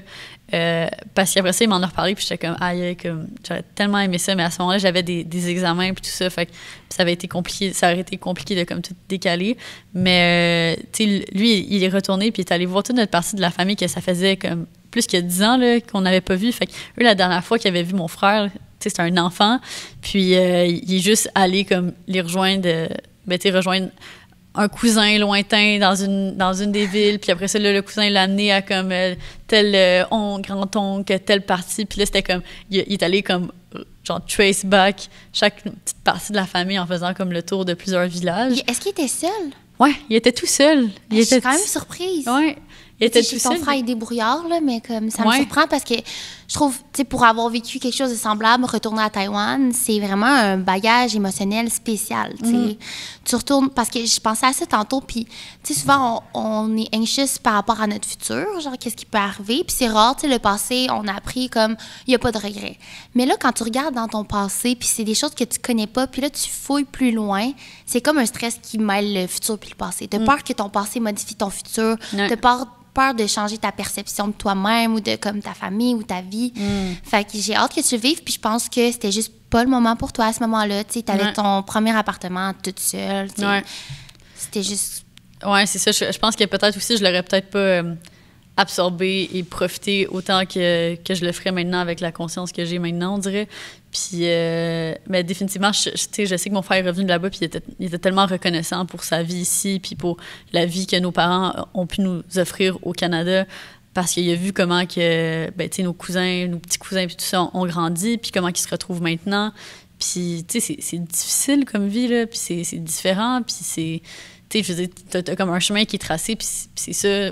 ou rien, là, tu sais, dans le fond, la vie là-bas, c'est comme, tu te lèves, tu sais, la moitié de la famille, comme, travaille pas vraiment, ou comme, sinon, tu sais, tu peux, comme, travailler sur les terres, ou comme, t'as quelques types d'emplois vraiment spécifiques, mais comme, c'est pas... Tu peux pas nécessairement être ce que tu veux, ben, c'est carte ça, blanche. puis ce qui est assez fou, c'est qu'ils ont accès à la technologie, fait qu'ils voient qu'est-ce qui se passe ailleurs. Fait que, tu sais, là-bas, il y a des Wi-Fi dans les parcs, OK? Mais comme, les lumières dans les parcs s'éteignent vers, genre, 8 ou 9 heures. Puis là, mon frère, ce qu'il m'expliquait, c'est que vers 8-9 heures, là, tu te promènes dans la rue, puis là, tu vois juste cet endroit où est-ce que comme... Tu vois juste plein de petites lumières de téléphone, dans le noir. Puis t'es comme, c'est quoi ça? Puis en fait, c'est plein de personnes qui sont là sur leur téléphone, puis pourtant, ils ont tous des iPhones ou des Android. Ils ont tous, genre, un vraiment nice cell, que dans le fond, c'est souvent leur famille à l'étranger qui ont comme... Find a way out, qui comme leur envoie de l'argent ou leur envoie, mettons, justement, un téléphone pour garder contact, puis tout ça. Fait eux, ils sont sur les réseaux sociaux, puis comme, ils voient qu'est-ce qui se passe ailleurs, ils voient c'est quoi les opportunités ailleurs. Est-ce qu'ils sont comme, tu sais, jaloux?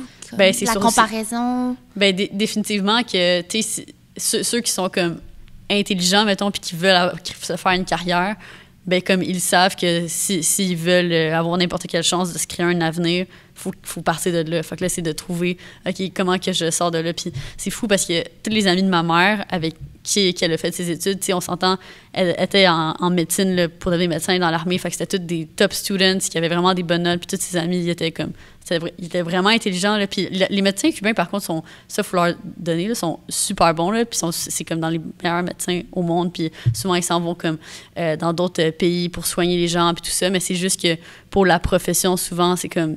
C'est une vie de comme travail que tu voyages tout le temps, mais comme que t'as pas vraiment de stabilité et tout ça. Fait que c'est pour ça que ma mère, elle se voyait pas vraiment dans cette optique-là. En tout cas, fait que pour revenir aux amis à ma mère, fait qu'eux, on en a très peu qui sont encore à Cuba. La majorité ont comme found their way out of it.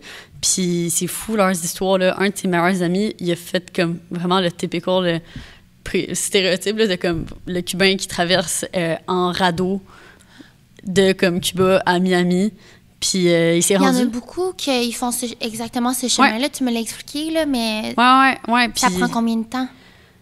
Je saurais pas dire ça prend combien de temps. Je pense que ça dépend de comme vraiment beaucoup de conditions. C'est quoi ton embarcation? Les gens vont traverser avec toutes sortes de choses, là. C'est fou, là. Il y en a qui ont traversé avec des pneus de tracteur.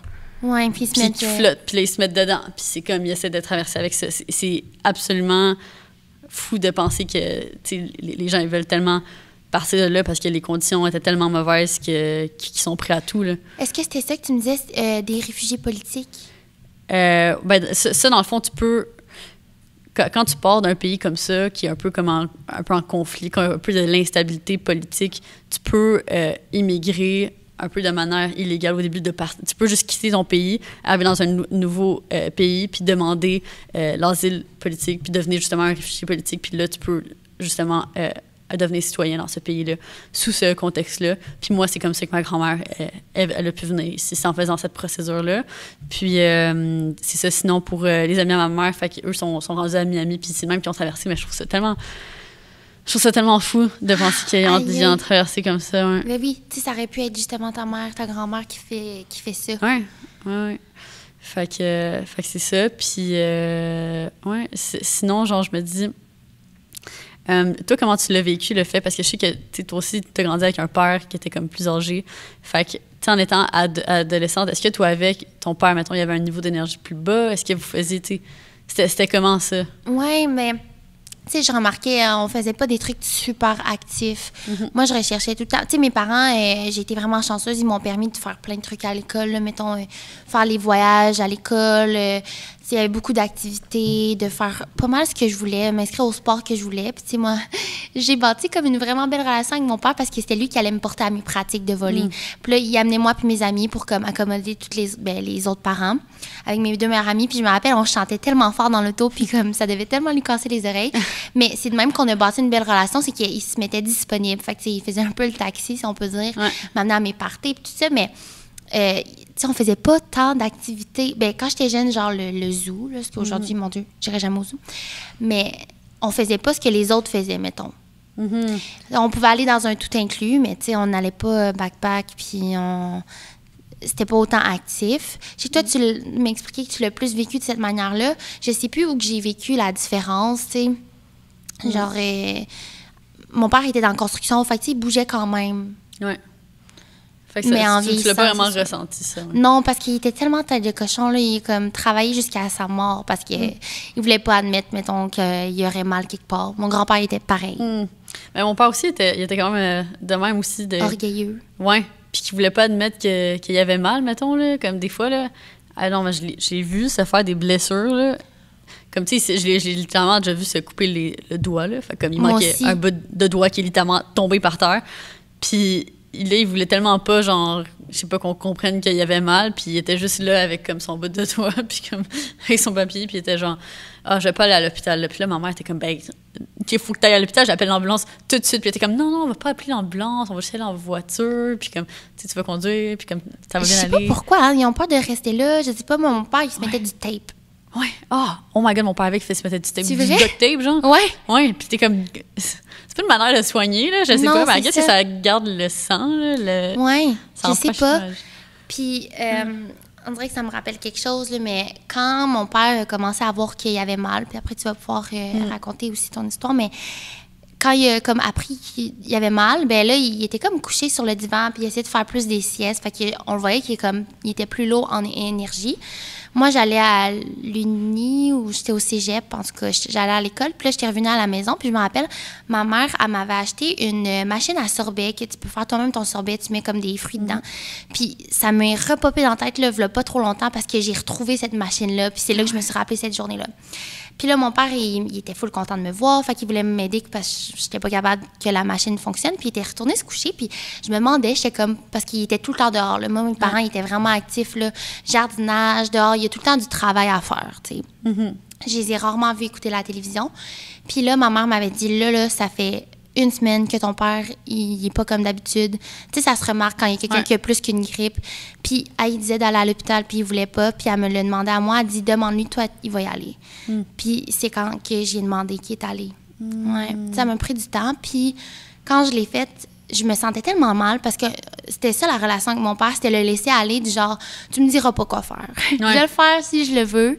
Puis quand j'y ai demandé gentiment, tu sais, j'aimerais ça que tu ailles juste regarder, puis je vais venir avec toi. Puis il est allé, puis c'était tellement une belle preuve d'amour, mais tu sais, il était trop tard. À ce moment-là, le cancer était bien trop avancé. Fait que ça, c'est à ce moment-là qu'ils ont découvert qu'il y avait le cancer. Ouais. Puis il y a des gens qui sont pas superstitieux, OK, mais j'ai une vidéo exacte, c'est tellement spécial, mais 1 mois avant, OK, il y a eu comme une corneille qui fonçait chez nous, puis elle arrêtait pas de foncer dans notre vitre, puis elle tombait. Puis moi, j'étais tellement stressée, j'avais un sentiment comme si ça allait arriver, qu'il y a quelqu'un qui allait décéder. Puis je l'ai en Snapchat, là, genre, parce qu'on utilisait beaucoup Snapchat à ce moment-là, puis j'étais comme, ah, c'est tombé bizarre. Puis là, mes parents me disaient, voyons, tu sais, c'est comme dans les films, là, t'inquiète pas. Puis 1 mois plus tard, on savait qu'il était malade, puis après ça, il est décédé, genre, 1 mois et demi plus tard. Il est décédé 1 mois et demi plus tard, OK. Ouais, ça s'est passé tellement vite, OK, là. je savais pas le time frame. Ouais, toi, ça a pris plus de temps. OK, ouais. Moi, c'était... Tu sais, je le savais que ça s'en venait, dans le fond. OK, pour vous remettre dans le contexte. Fait que, comme je vous explique, c'est ça, mon père était plus âgé. Il y a eu comme définitivement une vie avant nous, là. Puis, tu sais, tantôt, on en parlait justement. Moi, le moment que j'ai réalisé que, tu sais, mon père a vraiment eu une vie avant nous, puis... que je sais pas, la vie est longue là aussi, là, fait que t'as le temps de vivre tellement de choses différentes. C'est quand que je suis retombée sur ces vidéos qu'il a pris quand il était jeune. Fait que dans le fond, dans le garage, j'étais comme en train de fouiller pour des photos de mon père. Ça, c'était après son décès. Fait que là, je voulais trouver des photos de lui, puis je sais pas, j'étais comme curieuse de fouiller dans ses affaires, voir s'il y avait pas comme quelque chose qui pouvait être intéressant. Puis je suis retombée sur cette boîte qui contenait plein de photos puis plein de cassettes Super 8. Fait que c'était des genres de rouleaux, là, des genres de bobines. C'est vieux. Fait que là, au début, tu prends ça, puis t'es comme, comment je fais pour le lire? Je veux le voir, je veux voir les images. Fait que là, je suis allée, je pense que c'était chez Lozo, en tout cas, un truc de photo. Puis ça m'avait coûté tellement cher, là, ça m'avait coûté genre 700 $ pour comme tout faire développer en vidéo normale. Puis là, en tout cas, j'ai pu les faire jouer sur mon ordinateur. Puis là, ce que j'ai vu, c'était tellement incroyable. C'était des images de mon père quand il avait 18 ans. Mais tu sais, tout ça, c'était comme dans les années 60, là, de quoi de même. Là. Puis là, tu sais, il y a comme mon père qui est justement en genre de corvette décapotée avec ses amis, sont sur l'autoroute, genre, puis ils se filment, ils sont genre assis même, tellement pas légal, là, aujourd'hui. Mon Dieu! Ils se filment de même, genre, puis ils sont comme, yeah, de même. Il y avait sûrement genre une cigarette ou une bière, là, quelque part. Ouais, c'est ça. Puis là, t'es vois, à un moment donné, ils sont comme sur une genre de plage, un peu comme sur un lac au Québec. Puis là, tu vois, c'était comme sa blonde dans ce temps-là, qui s'appelle Monique, puis elle avait comme les cheveux, là, genre comme dans Hairspray, là, genre vraiment gros comme ça, avec le maillot full comme Comme vintage. genre Marge dans Les Simpsons? Non, mais comme le gros, genre tout en... Ah oui, de OK. même, là, genre... Crêpé. Ouais, crêpé, c'est ça.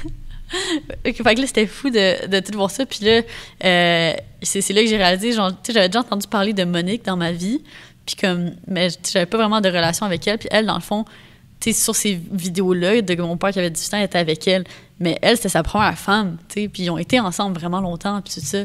Puis là, j'étais comme... Là, j'ai fait les liens, puis j'étais comme, oh my God, c'est fou. Fait que, tu sais, tu peux avoir plus qu'une femme de ta vie aussi dans ta vie, genre. Ouais. Puis il peut avoir... Ça, c'est spécial C'est de ça. se rendre compte de ça. Toi, c'était Monique. Moi, c'était Marcel.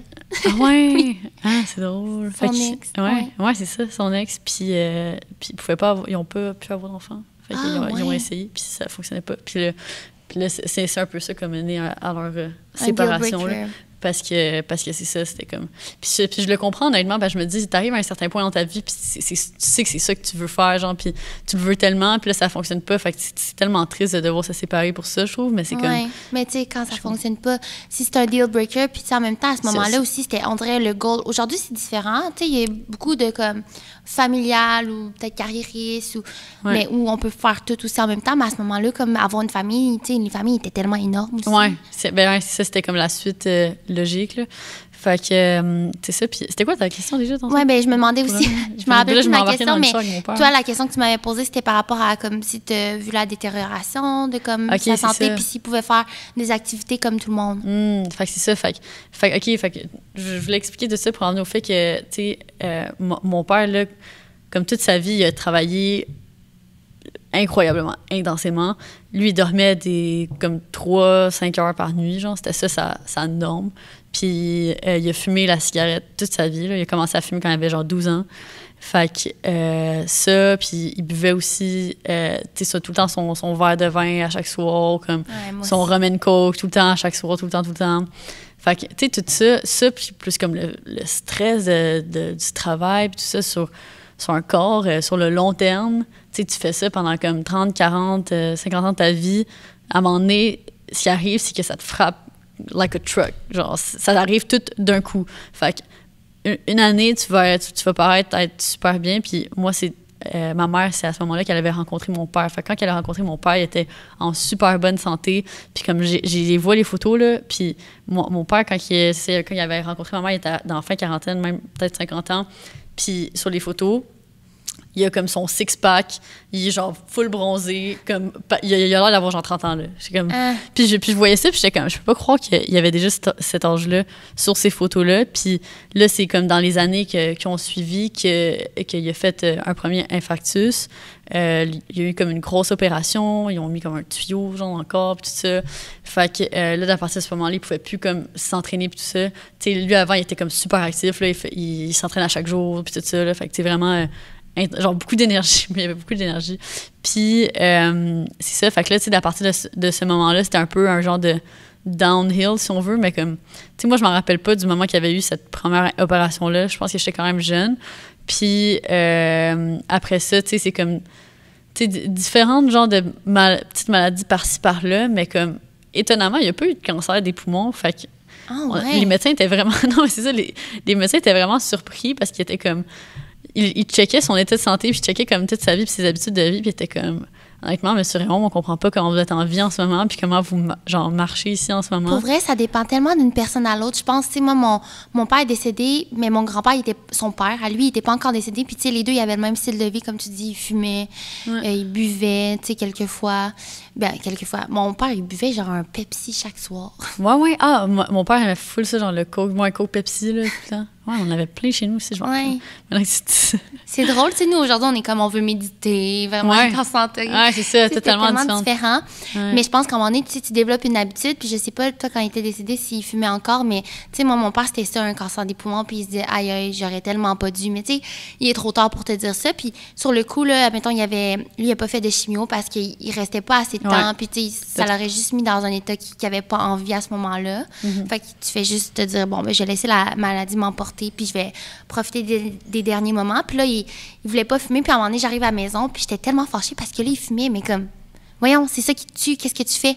Puis ce que j'ai compris maintenant... c'est quand tu savais qu'il allait déjà mourir? Oui, ben c'est parce qu'aujourd'hui, je réalise, mettons là, que tu penses à ton petit plaisir à toi, genre, puis qui te fait décompresser. Parce que souvent, si, mettons, tu fumes, c'est peut-être pour calmer un stress. Puis tu sais, mes parents, ils avaient toujours un projet, là. Mettons, rénover la maison, l'entreprise, le ci, le ça, tu sais. Puis... c'est ton seul petit truc qui te détend. Fait que c'est sûr que tu vas le faire, tu sais que tu vas mourir. Puis l'infirmière, elle m'avait complètement expliqué ça, puis expliqué c'était quoi une dépendance. Puis je savais pas c'était quoi à ce moment-là, une dépendance réelle, mais tu sais, tu peux avoir une dépendance aux achats, aux substances, à n'importe quoi. Puis ça joue sur le mental. Fait que là, aujourd'hui, je comprends plus. Puis je suis plus sensible par rapport à ça, tu sais. Ouais. Ben... c'est que je fume pas. Ouais. Puis j'ai jamais voulu. J'étais jeune, puis tu sais, les petits cigarettes Popeye, là, genre les petits bonbons, là, tu sais quoi, c'est comme dans une petite boîte, puis là, tu fais semblant que c'est une... Il y avait ça dans les bonbons d'Halloween, là, quand tu recevais un sac, puis là, je faisais semblant de fumer à un moment donné, puis mon père, il m'avait enlevé ça, puis il m'avait dit, je veux jamais que tu touches à ça. Tu sais, il voulait pas m'encourager, puis il savait que c'était mauvais, c'était juste... Ben, tu sais, c'est ça, comme tu le dis, c'est vraiment une dépendance, puis moi, je me rappelle quand j'étais jeune, le fait que mon père fume, je l'ai jamais, genre... J'ai jamais mal vécu, on dirait. Ah ouais? Ah, moi, tellement, ouais, là. mais comme, tu sais, je me rappelle qu'à un certain point, tu sais, quand on avait conscience que c'était vraiment négatif, là, tu sais, quand tu commences à le savoir quand t'es jeune, puis tout ça, je me rappelle qu'à un certain point, on avait voulu, comme, le faire fumer une cigarette électrique, puis on l'avait, comme... Il laissait tout le temps son paquet de cigarettes sur la table dans la cuisine, puis là, on l'avait enlevé, puis on avait mis des cigarettes électriques à la place. Puis on était revenu un peu plus tard, puis les cigarettes étaient toutes brisées en deux, comme ça, genre. Puis il était posé là, puis là, c'est là il y avait ça, puis là, on avait essayé aussi de le convaincre à mettre, genre, des patchs, là. Puis ça avait rien marché, puis après ça, on a juste conclu, OK, il est vraiment têtu, puis il va pas let it go, fait que on peut rien faire à un certain point, là, fait que... Ouais, mais on dirait, je trouve ça tellement fâchant en même temps, tu sais, parce que moi, là, ma mère, ça l'a détruit, là, que mon père décède, fait que c'était dit, je vais arrêter, puis là, mon père, il disait, t'es mieux d'arrêter, sinon, là, dans la nuit, je vais venir te chatouiller les pieds. Il avait dit ça. Puis elle a pas arrêté. Puis des fois, j'ai dit, genre, voyons donc, t'es dans ça me fâche, puis ça fait partie des choses qui me fâchent vraiment gros. Puis... c'est ça, je comprends pas. Moi, ça m'a tellement... J'étais jeune, OK? J'étais genre j'étais en âge, peut-être 6e année, là. J'étais en âge d'utiliser l'ordinateur à la maison, puis j'avais imprimé tous des articles sur pourquoi c'est mal de fumer, puis pourquoi on devrait arrêter. Puis je donnais ça à mes parents. J'ai même demandé à un Noël qui arrête de fumer. Puis... mettons, j'étais en secondaire 2, puis il fallait que j'aille voir la prof en avant pour demander une question. Puis je me rappelle, c'est Barbara Fortin, oh my God. En tout cas, je me rappelle de cette femme-là assez spéciale, là, mais elle était super gentille, mais elle m'avait demandé si je fumais parce que je sentais. Ton linge, il imprègne, là. C'était tellement gênant, là. Moi, j'étais une petite fille full calme, là, qui... j'étais vraiment pas un problème dans la classe. Fait que de me faire demander ça, j'associais ça à, comme, le mal. Négatif. Ouais. Puis là, je me disais, tout le monde sent ça. Tu sais, c'est pas le fun, là. Puis tout le monde a comme une odeur corporelle de maison. Ouais. Tu veux avoir une belle odeur de maison, là. Puis c'est pour ça qu'aujourd'hui, je vais chez nous, puis... genre, je sais c'est quoi mon odeur, en tout cas. C'est drôle, ça. Mais tu vois, ça, moi, on dirait que... je sais pas, tu sais, évidemment, mon père, il fumait pas comme dans nos faces, là. Fait que je me rappelle que des fois, j'allais dans la maison de d'autres personnes, puis là, il y avait des amis qui disaient « Ah, ça sent, tu sais, la cigarette ici. » Puis là, j'étais comme, je comprends pas, genre, je comprends pas c'est quoi l'odeur de la cigarette. Genre, je me rappelle me poser cette question-là. Mais c'est parce que tu pouvais pas le sentir, parce que comme tu fais partie de la maison. Ouais, je fais partie de la maison. On a une grande maison, mais à un moment donné, l'aération, là, ça contient ça. Puis à un moment, on a comme... mes parents, ils ont genre fait venir quelqu'un qui s'occupait de l'aération, puis c'était dégueu, là. Tu le vois pas. Puis c'est comme un mur blanc, là, tu le vois pas, mais il jaunit à un moment, là, il devient pas jaune. Mais maintenant, tu le compares à comme quand tu viens juste de peindre fraîchement, là, ça paraît vraiment. Je pourrais en parler on and on. T'sais, on a eu des chiens, là, mais c'est pas pour rien nos chiens développaient des cancers. C'est parce que leur pelage, ça va sur leur pelage, puis ils lichent leur pelage. Je vous dis, moi, je suis pas anti ça. Évidemment, tout le monde a un laisser-vivre, mais dans les raisons pour lesquelles je pourrais pas consommer. Mais je comprends comment que ça a eu quand même un impact. Aussi, genre le fait que c'est tes 2 parents, je pense que ça devait être plus intense. Là, moi, c'est juste mon père. Fait que peut-être que le fait que justement, il fumait pas comme à table ou peu importe, c'était moins dans ma face. Fait qu'on dirait que je m'en rendais moins compte, tu sais. Mais c'est ça. Sinon, pour revenir à... Fait que là, pendant mon adolescence, tu sais, je me rappelle, il y a eu vraiment comme, tu sais, un moment, un genre de turning point où est-ce que, je me rappelle, d'une année à l'autre, tu sais, mon père était comme en forme, puis là, on faisait, tu sais, on pouvait voyager, puis comme... genre, il pouvait bien marcher, puis tout ça, puis on faisait comme nos journées normalement, puis là, c'était comme l'année d'après, c'était comme, ça commençait à être difficile, puis là, mettons, si on allait magasiner toute la famille, ben là, il fallait qu'il s'assoie comme, en chaque magasin, puis tout ça, puis à ce moment-là, comme je sais pas si j'en avais nécessairement conscience, comme, tu sais, je me demandais peut-être juste pourquoi, mais éventuellement, c'est un peu, tu sais, la comparaison. Tu vois toutes les autres familles, mettons, tous les parents full dynamiques, comme, je sais pas, ils vont genre jouer à se lancer un ballon de football dehors, puis tout ça, tu sais, puis c'est comme, ben, mon père, il a pas comme l'énergie de genre lancer un ballon de football, puis tout ça. Fait que c'était surtout à ce moment-là que j'ai réalisé, OK, comme c'est différent chez nous, puis tout. Puis, tu sais, je me rappelle que quand que j'étais vers la fin du secondaire, comme, on le savait que ça allait venir, tu sais, on le savait. Ah ouais? Parce qu'ils vous en parlaient? Ben tu sais, non, mais c'est juste que comme il souffrait, là, il y avait juste tellement toutes sortes de, comme, de plusieurs types de mots là, de trucs qui lui faisaient mal en même temps, puis de trucs qu'il devait vivre avec, puis tout ça en même temps. Fait que, tu sais, c'était intense pour lui, puis on le voyait qu'il souffrait, là, on voyait que pour lui, juste descendre l'escalier, ça commençait à faire mal, puis tout ça. Mais il voulait pas le laisser paraître. Fait que, tu sais, moi, en plus, dans ce temps-là, après ça, j'ai commencé à aller au cégep. Fait que là, j'étais plus à la maison. Fait que là, je revenais plus souvent à la maison. Puis je me rappelle que, comme, il y a une fin de semaine que je suis revenue. Puis là, ma mère était comme, tu sais, ton père, genre, tu sais, sa santé, comme, ça va pas, puis tout ça. Fait que, tu sais, comme, apprécie le temps que t'as avec lui, puis tout ça. Puis genre, je me rappelle de ces moments-là. Puis...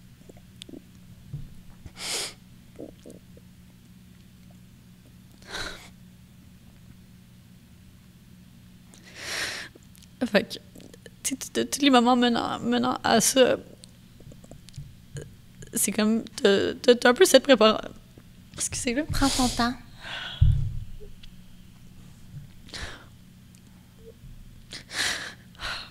Quand tu le sais que ça s'en vient, t'as comme... Tu penses que t'as un peu cette préparation mentale, mais finalement, ça arrive, puis t'es jamais réellement prêt, tu sais. Mais j'imagine que j'étais quand même...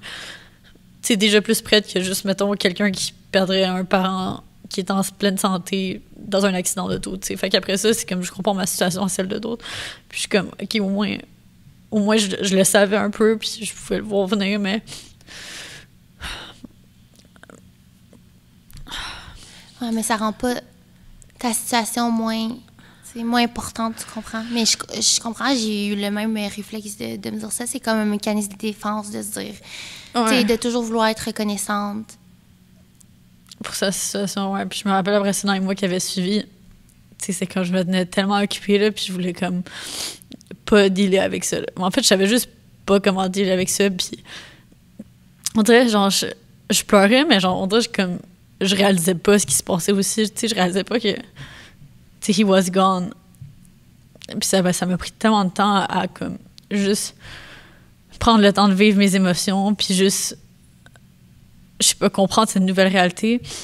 Je me rappelle que, tu sais, un an après, mon père était décédé à l'automne, puis là, un an après, c'était comme, j'étais dans mon appartement dans le temps que j'allais au HEC, puis c'était dans le coin d'Outremont, puis il y avait le petit parc à côté.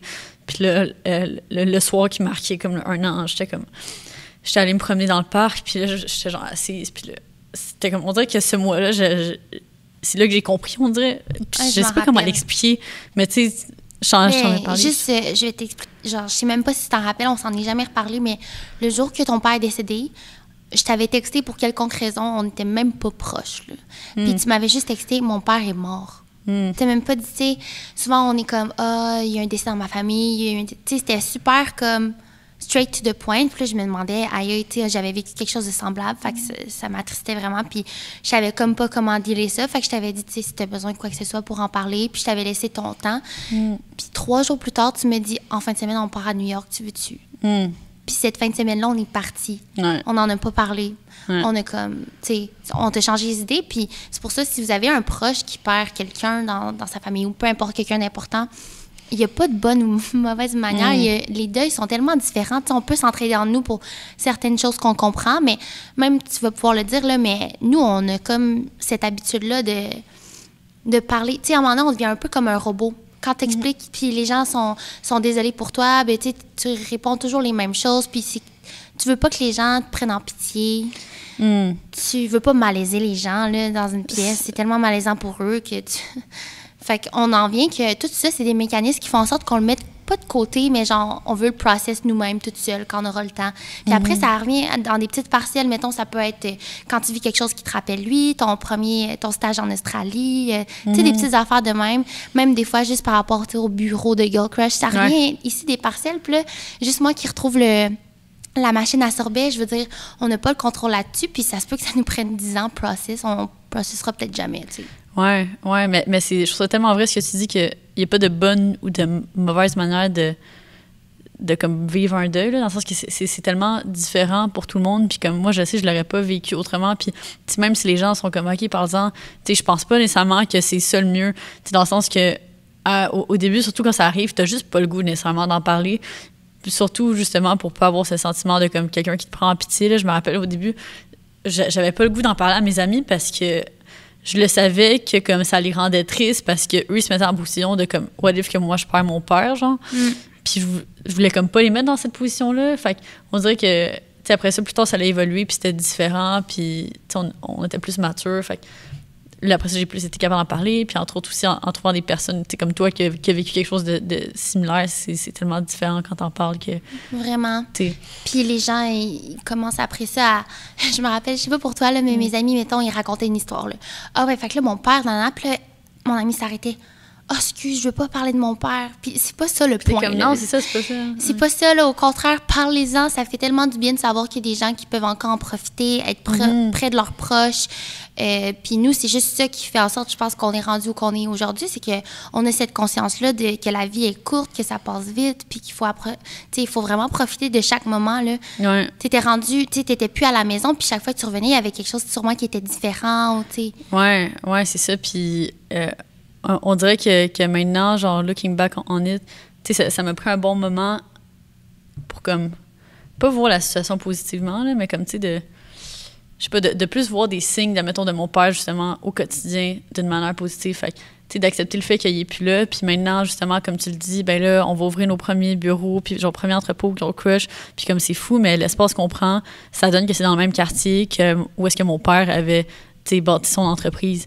Fait que là, tu sais, je disais à ma mère, je comparais différents espaces, puis je les montrais à ma mère, puis j'étais comme, qu'est-ce que tu penses de cet espace? Qu'est-ce que tu penses de lui? Puis là, elle était comme, je peux pas te dire ce que j'en pense parce que, comme je sais que ça va affecter ton choix, puis j'étais comme, ben là, maman, genre, t'es là pour une raison, là, faut que tu me conseilles, aide-moi. Puis elle était comme, OK, ben, tu sais, c'est sûr que je pense pour lui parce que, tu sais, c'est là que ton père a bâti comme son entreprise aussi, puis tout ça. Puis j'étais comme, oh my God, tu sais, comment que, genre, j'accorde de l'importance aux signes de la vie, puis pour moi, c'était un signe, puis j'étais comme, OK, son père. Anyway, on a quand même pris le temps de vraiment chercher, puis ça a donné que c'était le meilleur, mais. Tu te rappelles, moi, j'étais là, peux-tu encore regarder, s'il vous plaît? Puis quand tu me dis ça, puis je pense, j'ai écouté un autre podcast qui parlait de ça, là, les amis en entreprise, mais tu sais, mettons que t'es en désaccord, ben à un moment donné, t'es en accord quand tu vois que pour l'autre, ça y tient vraiment. Puis à ce moment-là, je me suis mis à ta place. Puis une chance, on a comme ça qu'on peut comprendre chez l'autre, le deuil. Puis je me suis dit, moi, là, si mon père avait eu son entreprise dans le quartier, excuse-moi, mais comme c'était ça qu'on prendrait. Juste parce que, je sais pas, il y a quelque chose de familial, de chaleureux, de déjà vu. Ouais, c'est ça. Puis comme, fait que, tu sais, c'est ça, juste dans la vie en général, de tout remarquer les petits liens. Puis là, on dirait qu'après ça, j'ai commencé à comme penser à des souvenirs de mon père. Puis là, c'était juste comme, tu sais, joyeux. Fait que, tu sais, c'était plus d'être reconnaissante pour tous les beaux moments qu'on a vécus. Puis d'être reconnaissante pour encore, tu sais, la présence qu'il a dans ma vie aujourd'hui. Même si, tu sais, il est pas là physiquement, mais il est là dans ses petits moments de comme, oh my God, il y a comme ce lien-là à faire. Puis ça, c'est quand même assez fou, là. Puis, ouais. Ouais, non, tellement. Juste, tu sais, ce qui m'a mené à regarder plus par rapport à mon passé, par rapport à l'adoption, c'était vraiment le décès de mon père, tu sais. Puis c'était pas que je voulais le remplacer ou comme s'il manquait un morceau du casse-tête pour que je sois complète dans ma vie. C'était juste que je me disais, aïe, la vie est tellement courte. Imagine si, là, j'ai l'opportunité de rencontrer ma mère biologique, parce que pour ceux qui nous écoutent, c'est différent d'une personne à l'autre. Fait que si t'as été adopté, tout dépendant du pays dans lequel tu viens, il va y avoir des normes qui sont différentes. Puis dans mon cas, moi, je viens de Taïwan, qui fait partie de la Chine. Puis de 18 ans à 25 ans, tu as la chance de faire le voyage de ta vie qui va faire en sorte que tu rencontres tes racines. Ça vient un peu de ça, l'idée de cet épisode-là, en fait, de parler de nos racines, parce que moi, j'avais 24 ans, puis depuis 18 ans, je recevais la lettre, puis j'étais genre, non, je veux rien savoir, non, je veux rien savoir. On dirait que pour moi, c'était un peu gênant d'accepter ça devant mes parents. Parce que je voulais qu'ils savent à quel point je les aime, puis que je veux pas les remplacer. Mais là, en regardant un peu là-dedans, c'est comme si j'avais peur qu'ils se demandent pourquoi je fais ça. Tu sais, j'avais tout ce que j'avais de besoin, tu sais. Puis quand mon père est décédé, c'est sûr que j'ai une de mes amies qui vient aussi de Taïwan, elle m'a dit « Hey, je veux le faire. » Moi, elle venait juste d'avoir 18 ans, elle était dans de le faire. Puis de le faire à deux, moi, ça me rassurait beaucoup. Fait que quand j'ai expliqué ça, ma mère était vraiment correcte avec ça. Puis tu sais, avoir su, je l'aurais fait plus tôt, puis j'aurais pu le raconter à mon père. Puis fait que j'ai accepté l'application. Puis on dirait que j'envoyais pas beaucoup d'emails à ce moment-là. Là. On commençait à avoir nos entreprises. Maintenant, on fait juste ça toutes nos journées. Là.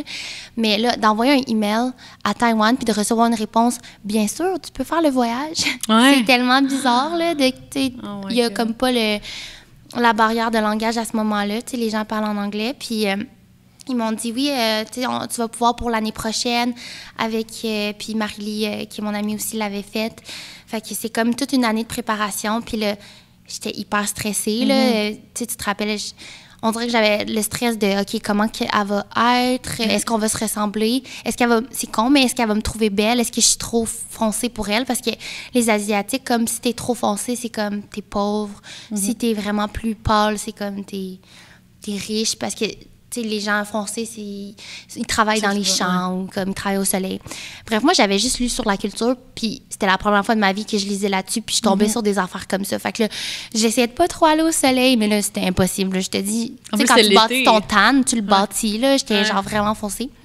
Puis il fallait que j'envoie des photos de moi. Fait que là, je choisissais des photos sur mon Instagram là, pour lui envoyer. Puis j'avais des retours. Fait que là, à un moment donné, je reçois la première vidéo de elle puis ma tante. Puis là, je les vois, tu sais, me souhaiter bonne fête. OK, fait que tu l'avais vue déjà par vidéo avant de la voir en vrai. Oui, mais je la voyais tellement mal. J'avais vu une vidéo d'elle à Bali. Elle était allée à Bali. Puis là, c'est là que je réalisais, oh my God, OK, elle a fait des voyages aux mêmes places que moi. Je savais rien sur elle, puis j'avais l'impression qu'elle savait plus d'informations sur moi.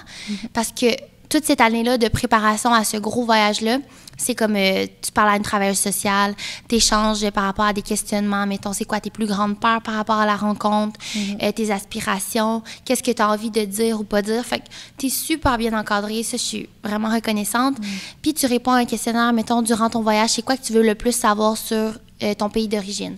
Ça peut être la culture, le fashion, comme la nature. Fait qu'en fonction, ils te bâtissent un voyage sur mesure qui est adapté à toi pour ce que tu veux voir. Ouais. OK. Fait qu'il y a un petit groupe. Puis le petit groupe provient de partout. Il y avait nous qui viennent du Canada. Il y avait des personnes des Pays-Bas. Netherlands, c'est ça, les Pays-Bas. Puis une personne des États-Unis. Fait que là, c'est plein de monde qui te ressemblent, mais qui sont vraiment différents, mais qui ont vécu quelque chose de semblable à toi. Puis ça a été l'aventure d'une vie. Je suis tellement heureuse de l'avoir fait. Puis j'ai réalisé que j'avais beaucoup de chance au sein de mon groupe parce que ma mère biologique tenait à me voir, alors qu'il y en a d'autres que tu pouvais arriver là-bas, puis finalement, ta mère biologique ne veut pas te rencontrer. Tu sais, c'est trop pour elle. Puis encore une fois, comme on a dit tantôt, eux aussi, ils ont une vie. Fait que eux, après t'avoir mis en adoption, là, premièrement, ça a été sûrement un choc pour elles de te donner en adoption. Ils t'ont porté. Tellement difficile. Ils t'ont aimé. Il y a des raisons pour lesquelles ils t'ont mis en adoption. Ça peut être pauvreté, religion, l'âge, tout ça. Moi, dans mon cas, c'était que ma mère, elle avait 17 ans. C'est vraiment jeune. Puis mon père biologique, lui, il était pas correct avec elle, qu'elle m'a expliqué. Il était violent. Oui, violent physiquement, verbalement, tout ça. Fait qu'à Taïwan, quand, je sais pas à quel moment, mais il y a un moment où tous les hommes vont dans l'armée. Fait que quand il est allé dans l'armée, elle en a profité pour partir. Puis quand elle était enceinte de moi, elle l'a pas caché à sa famille. Puis tout le monde était vraiment correct avec ça. Puis ils l'ont vraiment bien comme mené dans ce cheminement-là vers la décision qu'elle voulait. Donc, l'adoption, pour elle, c'était ça qu'elle considérait qui était le mieux pour moi parce qu'elle n'aurait pas pu me donner les ressources à ce moment-là. Elle était super jeune, puis elle voulait terminer les études et tout. Fait qu'elle était dans une maison. C'est une maison pour les femmes qui veulent donner en adoption. Puis c'est comme plein de femmes enceintes qui ils mangent bien là-bas, ils font, ils essaient de bouger, tout ce qu'une femme enceinte devrait faire pour pas... C'est à partir de quel moment qu'elles entrent dans cette maison? Quel stade de grossesse? Oh my God! Ben, je pense dès les premiers mois, là, quand tu apprends que tu es enceinte. Là. OK, super. C'est vraiment un accompagnement un peu... Oui. Fait que sûrement que des fois, tu sors un peu, mais tu es accompagnée jusqu'à l'accouchement quand tu vas à l'hôpital. Puis là, après ça, ils prennent l'enfant. Je pense que tu n'as pas le droit de voir l'enfant. Elle m'a dit qu'elle m'avait vu vite dans la basinette. Là, je sais pas comment on dit le mot, mais... J'imagine que s'ils prennent l'enfant... Ça doit changer ta décision. Ben là. Oui, tu tombes en amour, puis tu veux pas, sûrement qu'elle me parlait dans son ventre, c'est ça qu'elle me disait. Puis dernièrement, elle me montrait une photo, j'étais dans son ventre. J'ai réalisé, oh my God, je me suis jamais vue dans un ventre de toute ma vie. C'était bizarre. C'était tellement bizarre. Tu sais, mettons, toi, tu peux voir, genre, ça, c'est quand ma mère, elle me portait, mes parents sont allés faire telle chose. J'avais aucune photo comme ça, c'est tellement spécial. C'est vrai, c'est fou. Ouais. Puis c'est ça, après ça, quand elle met en adoption, là, tu vas à l'orphelinat. Ou des fois, même cette petite maison-là pour femmes enceintes, c'est au sein de l'orphelinat, mettons, au dernier étage. Puis c'est ça, il y a comme plein d'étages pour les bébés. Fait que, mettons, chaque niveau, c'est pour l'âge fait que les nouveau-nés, les bambins, puis en vieillissant. Le mieux, c'est de partir le plus tôt possible.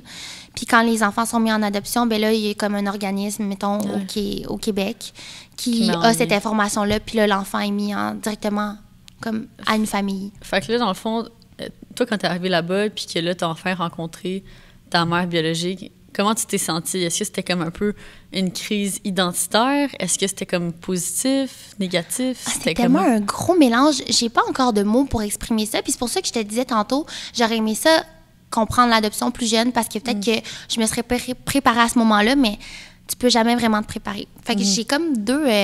j'ai mon histoire, mais en parallèle, mon amie, elle vivait d'une manière différente. Fait qu'elle est full verbale. Elle raconte comment elle se sent, elle avait hâte, puis elle était stressée, oui, mais moi, là, je te dis, là, mon outfit, là, je me demandais quoi porter. Je m'étais acheté de quoi là-bas pour comme avoir un outfit un peu plus comme eux, mais tu sais... C'est tellement niaiseux quand tu y penses. Ouais. Pour fit in, ouais. Puis là, après ça, quand ma travailleuse sociale est venue me chercher, puis là, encore une fois, elle m'avait préparée. Là, j'y demande, tu veux-tu filmer la rencontre? Fait qu'elle prend ma caméra. Puis elle-même, elle shakeait, tu sais, c'est full stressant. Puis tu le vois, là, je suis pas là. Puis maintenant, tu vas le savoir, tu me vois des fois, tu sais, quand je suis stressée, là, ma tête est pas dans mon corps. Tu sais, j'ai un regard un peu plus vide. Je suis pas là. Puis là, tu me dis, genre... T'es correct, Cine, tu m'entends-tu? Ouais, plus souvent. Ben, c'était ça. Fait que là, j'arrivais, là, on dormait dans un étage de l'orphelinat parce que ce voyage-là est fait pour que tu retrouves tes racines, mais chaque matin, tu fais du bénévolat aussi au sein de l'orphelinat pour redonner où que tu as été, là, veux pas. C'est vraiment bien ça, je trouve, ce concept. Moi aussi, j'aime vraiment ce concept-là. Puis là, on descend en bas, là, dans l'ascenseur, je capote. Après ça, on est devant la salle, puis la salle, c'est comme des portes vitrées, mais il y a des stores, fait comme ça, tu vois pas. Puis quand elle rentre, ben là, je l'ai vue, puis elle était tellement belle, comme mon premier réflexe, c'était comme, aïe, elle est full belle, genre, elle avait un bel outfit, puis elle était toute, je sais pas, tu sais, quand tu vois un peu l'aura de la personne, c'était super pur. Puis sur le coup, c'est bizarre, parce que oui, je suis une personne qui colle beaucoup, mais tu sais, un étranger... Tu vas pas coller comme quelqu'un. Mais on s'est sauté dans les bras l'une de l'autre. Puis là, on se donnait un câlin. Puis plein de questions me venaient en tête que j'avais préparées sur une feuille, là, parce que tu le sais, que tu n'auras pas le contrôle de toi-même. Fait que là, je me mets à pleurer, on pleure, puis on est dans les bras l'une de l'autre, puis on bouge pas. Après ça, on sépare. Puis là, tout le monde me disait, voyons, ça devait être malaisant. Vous parlez pas la même langue. Mais t'oublies ça, là. Il y a tellement de choses qui te viennent en tête. Fait que t'as une traductrice devant toi, t'as la travailleuse sociale, puis t'as ta mère biologique à tes côtés. T'as tes questions qui sont préparées. Fait que là, tout a été filmé. Puis là, je posais mes questions en anglais. Elle traduisait en taïwanais ou mandarin, je sais plus comment qu'elle répondait. Puis là, elle a répondu, mais pendant ce temps-là, au contraire, ça donnait le temps de la regarder, d'apprécier le moment, de me dire « Aïe, aïe, j'ai fait tout ce chemin-là pour rencontrer la personne qui m'a mis au monde. » C'est fou. Ouais, non, c'est fou. Puis elle aussi, en retour, elle me disait des choses que là, j'apprenais sur le coup. C'était tellement un gros bagage émotif. Mettons, je te parlais que je choisissais les photos à y envoyer, tu sais. Mais elle avait vu mon Instagram dès le départ. Tu sais, tu disais, à Cuba, il y avait un cellulaire. Mais moi aussi, là, c'est pas parce que t'es d'une différente culture qu'ils n'ont pas accès à la technologie. Ouais, c'est ça. Puis à l'Internet. Oui, elle me suivait sur Instagram depuis longtemps. Puis là, j'ai posé des questions par rapport à ma santé. Tu sais, je voulais savoir, y a-t-il des antécédents comme dans la famille qui pourraient m'affecter. Fait qu'elle, elle me l'a dit elle-même par rapport à... Je sais qu'elle a vécu des burn-out, mais ça, c'est sûrement familial, là, comme... Le fait qu'on travaille beaucoup. Ouais, puis, workaholic. Ouais, workaholic. C'est pas quelque chose que je vénère, là, en passant. C'est vraiment juste parce qu'elle me l'a dit que c'était familial. Puis au sein de la culture, il y a comme des groupes. Fait que le mien, c'est AKA, H-A-K-K-A. Puis ça, c'est pour définir, je sais pas, nos ancêtres. Ouais. Fait que nous, les AKA, c'est des gens super travaillants. Puis là, mettons, on mangeait quelque chose, puis elle me dit « Ah, ça, c'est vraiment AKA. » Ah, ouais, tu sais, mettons ici, ça serait peut-être une culture pour les personnes... c'est comme les First Nations, un peu? Oui, exactement. Okay. C'est ça. Ouais. C'est exactement ça. Fait que là, je savais c'était quoi de mon côté. Puis, c'est encore flou, mais c'est en même temps super vif de comment ça s'est passé. Est-ce que tu trouves que ça te, comme... Est-ce que tu trouves que, mettons, ton identité, genre, tu sais, Cindy, jusqu'à présent, mettons, c'était un puzzle, puis au moment que tu t'es rencontrée, est-ce que tu trouves que c'était comme une pièce qui manquait au puzzle, puis c'était comme, là, c'est complet? Est-ce que c'était un peu comme ça? C'est dur de répondre. Ou c'était juste que, comme t'es arrivé là-bas, puis là, c'est comme si on venait de défaire le puzzle au complet, puis t'es comme, redo it now with this new information? Je sais même pas comment répondre, parce que tu me connais, je suis tellement empathique, puis je sais que à force d'être sur les réseaux, je suis comme devenue une porte-parole pour les personnes adoptées. Tu comprends? Puis de répondre en disant comme ça a complété mon morceau, je me sentirais tellement mal de dire ça pour toutes les personnes qui n'auront pas cette chance-là. Ouais. Fait que dès le départ, j'ai toujours dit non, ça a pas été le dernier morceau du puzzle, mais ça m'a permis une overview de moi-même, c'est sûr. Ça a expliqué des choses que je savais déjà. Fait que ça m'a pas amené quelque chose de nouveau. Je pense pas que je suis une personne nouvelle. Puis je dis pas ça pour flatter dans le sens du poil, ces gens-là, justement, qui n'ont pas l'opportunité, mais c'est juste un bien intérieur de me dire, crime, je suis allée jusqu'au bout. Puis pour toutes ces personnes-là, comme moi, dans ma position, qui n'ont pas réponse à leurs problèmes, bien au moins, tout comme moi, je suis contente quand quelqu'un parle de son père, bien moi, je suis allée jusqu'au bout avec maman biologique. Puis je suis sûre que les gens adoptés qui n'ont pas la chance sont comme, merci de l'avoir fait parce que je l'aurais fait moi aussi. Puis des fois, ça fait juste du bien d'entamer les recherches, puis je les encourage à le faire, honnêtement, même si tu la rencontres pas finalement. Comme, mettons, les gens qui étaient dans mon groupe, il y en a qui l'ont pas rencontré, puis c'était difficile, mais sont allés dans leur pays. Ils ont été jusqu'au bout, ils ont fait quelque chose par rapport à ça. Même qu'il y a des gens qui rencontraient leurs parents biologiques, puis c'est traumatisant parce qu'ils ont des troubles mentaux. Tu sais, une personne sur 3 a un trouble mental, fait que ça se peut très bien, mettons. Puis là-bas, c'est pas comme ici, c'est pas aussi contrôlé. Tu sais, ici, la schizophrénie, là, c'est contrôlé, là. Tu sais, je veux dire, tu as de la médication par rapport à ça, on a une certaine aide. Ça peut être encadré, oui. Là-bas, c'est moins encadré. Fait que ça, c'est un choc. Moi, elle avait ses jobs de vie, elle m'a tout raconté ça. Elle s'était reformée une vie avec son copain, puis son copain, ça lui dérangeait même pas d'avoir su qu'elle avait déjà un enfant. Ouais. Parce que, admettons, là, que toi, Tom, te dit, hey, il faut que je t'avoue, j'ai déjà mis un enfant en adoption, tu fais, wow, minute, il y a quoi que tu m'as pas raconté, puis là, ça peut être un deal breaker parce que si tu m'as pas raconté ça, sûrement que tu m'as menti sur d'autres choses, puis tu vois plus la personne pure de la même façon. Ouais, c'est vrai, c'est comme, OK, t'as une partie de ta vie que je connais pas. Ouais, exact. C'est comme, c'est ça. Puis eux l'ont tellement bien pris. J'ai rencontré ma famille biologique, mon petit frère biologique. Puis ça a comme clos la première année que je suis allée parce que on se voyait pas tout seul. C'était toujours encadré. Ils venaient toujours à l'orphelinat. Puis si je les rencontrais, c'était toujours avec la travailleuse sociale. Mais après la deuxième année, quand toi puis moi on a été, c'était spécial. C'était vraiment spécial. Là. Fait que moi, j'ai toutes rencontré ta famille biologique, ta mère biologique, ton demi-frère, puis son chum, dans le fond, à ta mère biologique. Puis ils nous ont accueillis chez eux pendant une semaine. Fait qu'on est resté à Taïwan, puis on a vraiment vécu la vie locale là-bas. Puis c'est quand même assez fou. On dirait, moi, je suis allée là-bas, puis j'avais vraiment aucune attente. Là, j'avais aucune idée ça allait ressembler à quoi. Puis c'était juste comme... C'est fou de constater comment... Même si tu parles pas la même langue, at the end of the day, on est tous des êtres humains, puis on peut tous se comprendre, tu sais, d'une certaine manière. Fait que, tu sais, quelque chose qui est drôle, tu sais, tout le monde va trouver ça drôle. Puis c'était drôle, c'était le fun de comme pouvoir rire avec des Taïwanais. Comme, je ne parle même pas la même langue, mais on retrouve la même affaire drôle. Tellement, c'est vrai. Puis c'est ça. Puis là, on jouait à des petits jeux vidéo, justement, avec Ryder, qui est comme mon demi-frère. Puis, tu sais, il est tout jeune, là, il est comme 7-8 ans, là. Puis là, tu sais, je me rappelle, là, c'était comme des petits jeux, puis là, c'était donc bien drôle, c'était donc bien le fun. Puis on était comme stressés, puis on était comme, ah! Puis vraiment. C'est juste des bons moments. C'était spécial parce que, mettons, quand on voyage, on s'attend à vivre quelque chose d'extraordinaire. Tu sais, nous, on va à Dubaï, au Maroc, peu importe. Puis là, on s'arrange pour faire des activités insane. Là, c'est comme un moment un peu spécial parce que c'était le Chinese New Year. Puis nous, on croyait qu'il allait avoir la grosse affaire, le dragon qui se promène, les festivités. Mais au contraire, tout le monde est en vacances. Tu sais, tout le monde arrête de travailler puis en profite pour être avec leur famille. Fait qu'au début, on était un peu déçus de ça parce qu'on voyait le côté, tu sais, surtout dans la création de contenu, de voyage, tout ça. Puis après, j'ai réalisé, on a juste vécu la vraie vie de cette culture-là, qui était de prendre du temps, puis on avait comme dessiné, on avait comme fait un vision board taïwanais. Tu sais, dans le fond, on avait comme pris de la peinture, puis on écrivait sur quelque chose de c'est quoi qu'on souhaitait pour la prochaine année, mettons, prospérité, oh my God, j'ai fait oublier ça. Ouais, on a fait ça. J'étais comme, c'est quoi qu'on a fait? J'ai une photo que j'ai retrouvée, puis là, on tient ça les deux, puis ce qu'il y a sur notre truc, c'est exactement qu'est-ce qui est arrivé. C'est comme un vision board, mais sans image. Je m'en rappelle pas. Ben c'est ça. Là, on pensait beaucoup au podcast. On voulait tellement que ça se passe.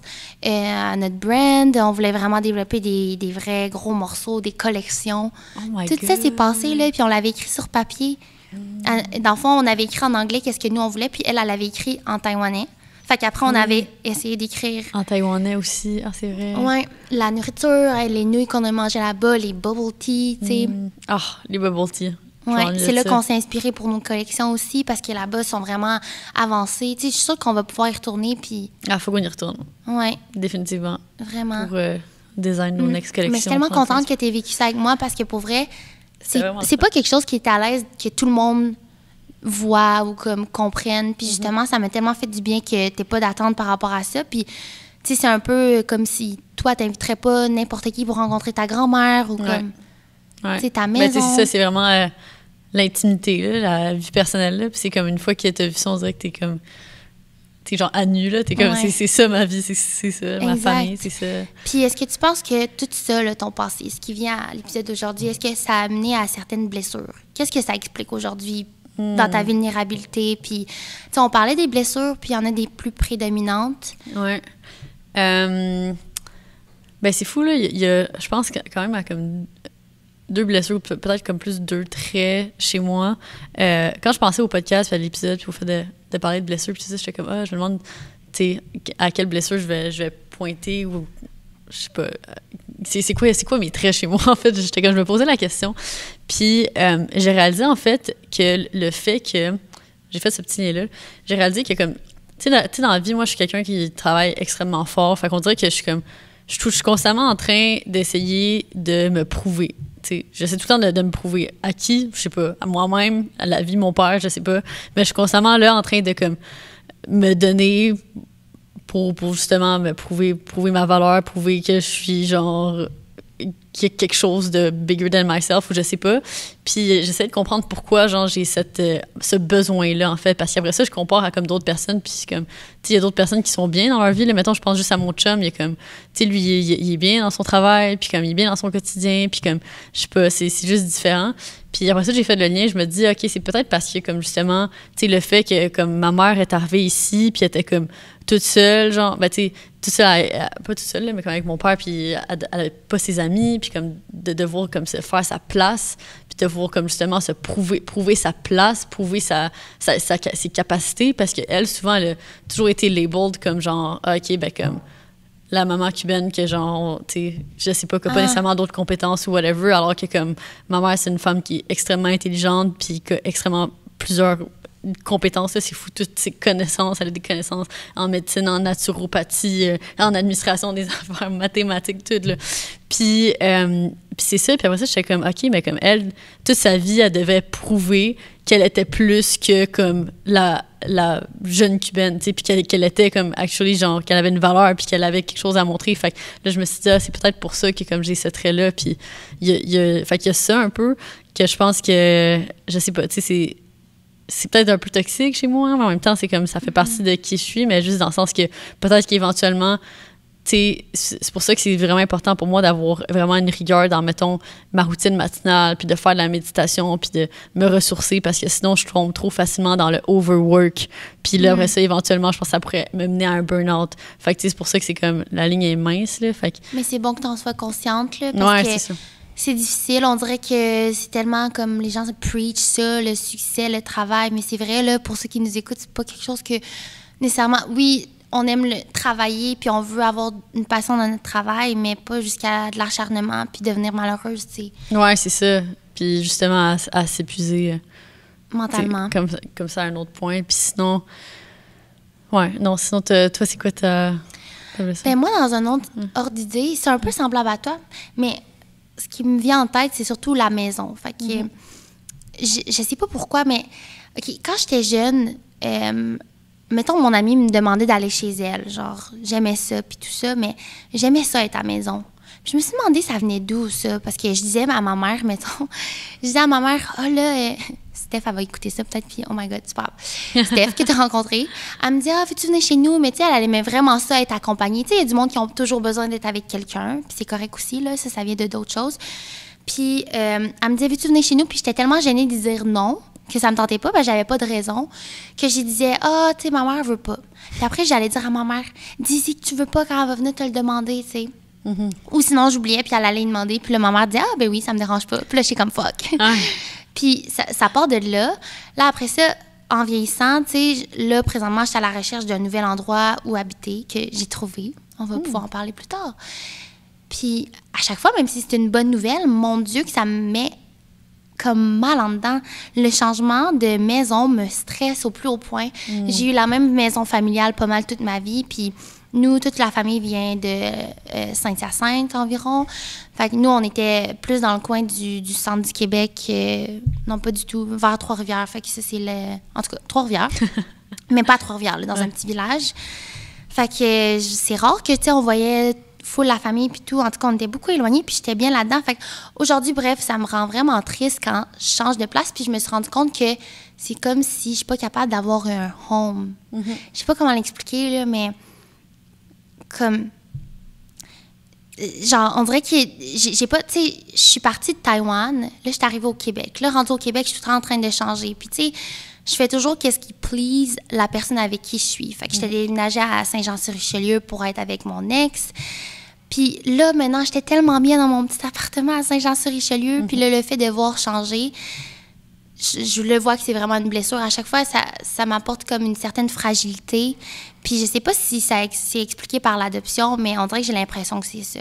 Ouais, comme si, je sais pas, peut-être que vu que t'as été comme changé d'endroit, puis que, tu sais, souvent, mettons un bébé qui naît, OK, ben c'est un endroit, il est dans une famille, puis là, c'est comme le home. Mais là, c'est comme si ton home initial n'était pas vraiment ton home. Fait que là, après ça, t'es arrivé dans un new home. Ben, c'est que... Je sais pas comment l'expliquer.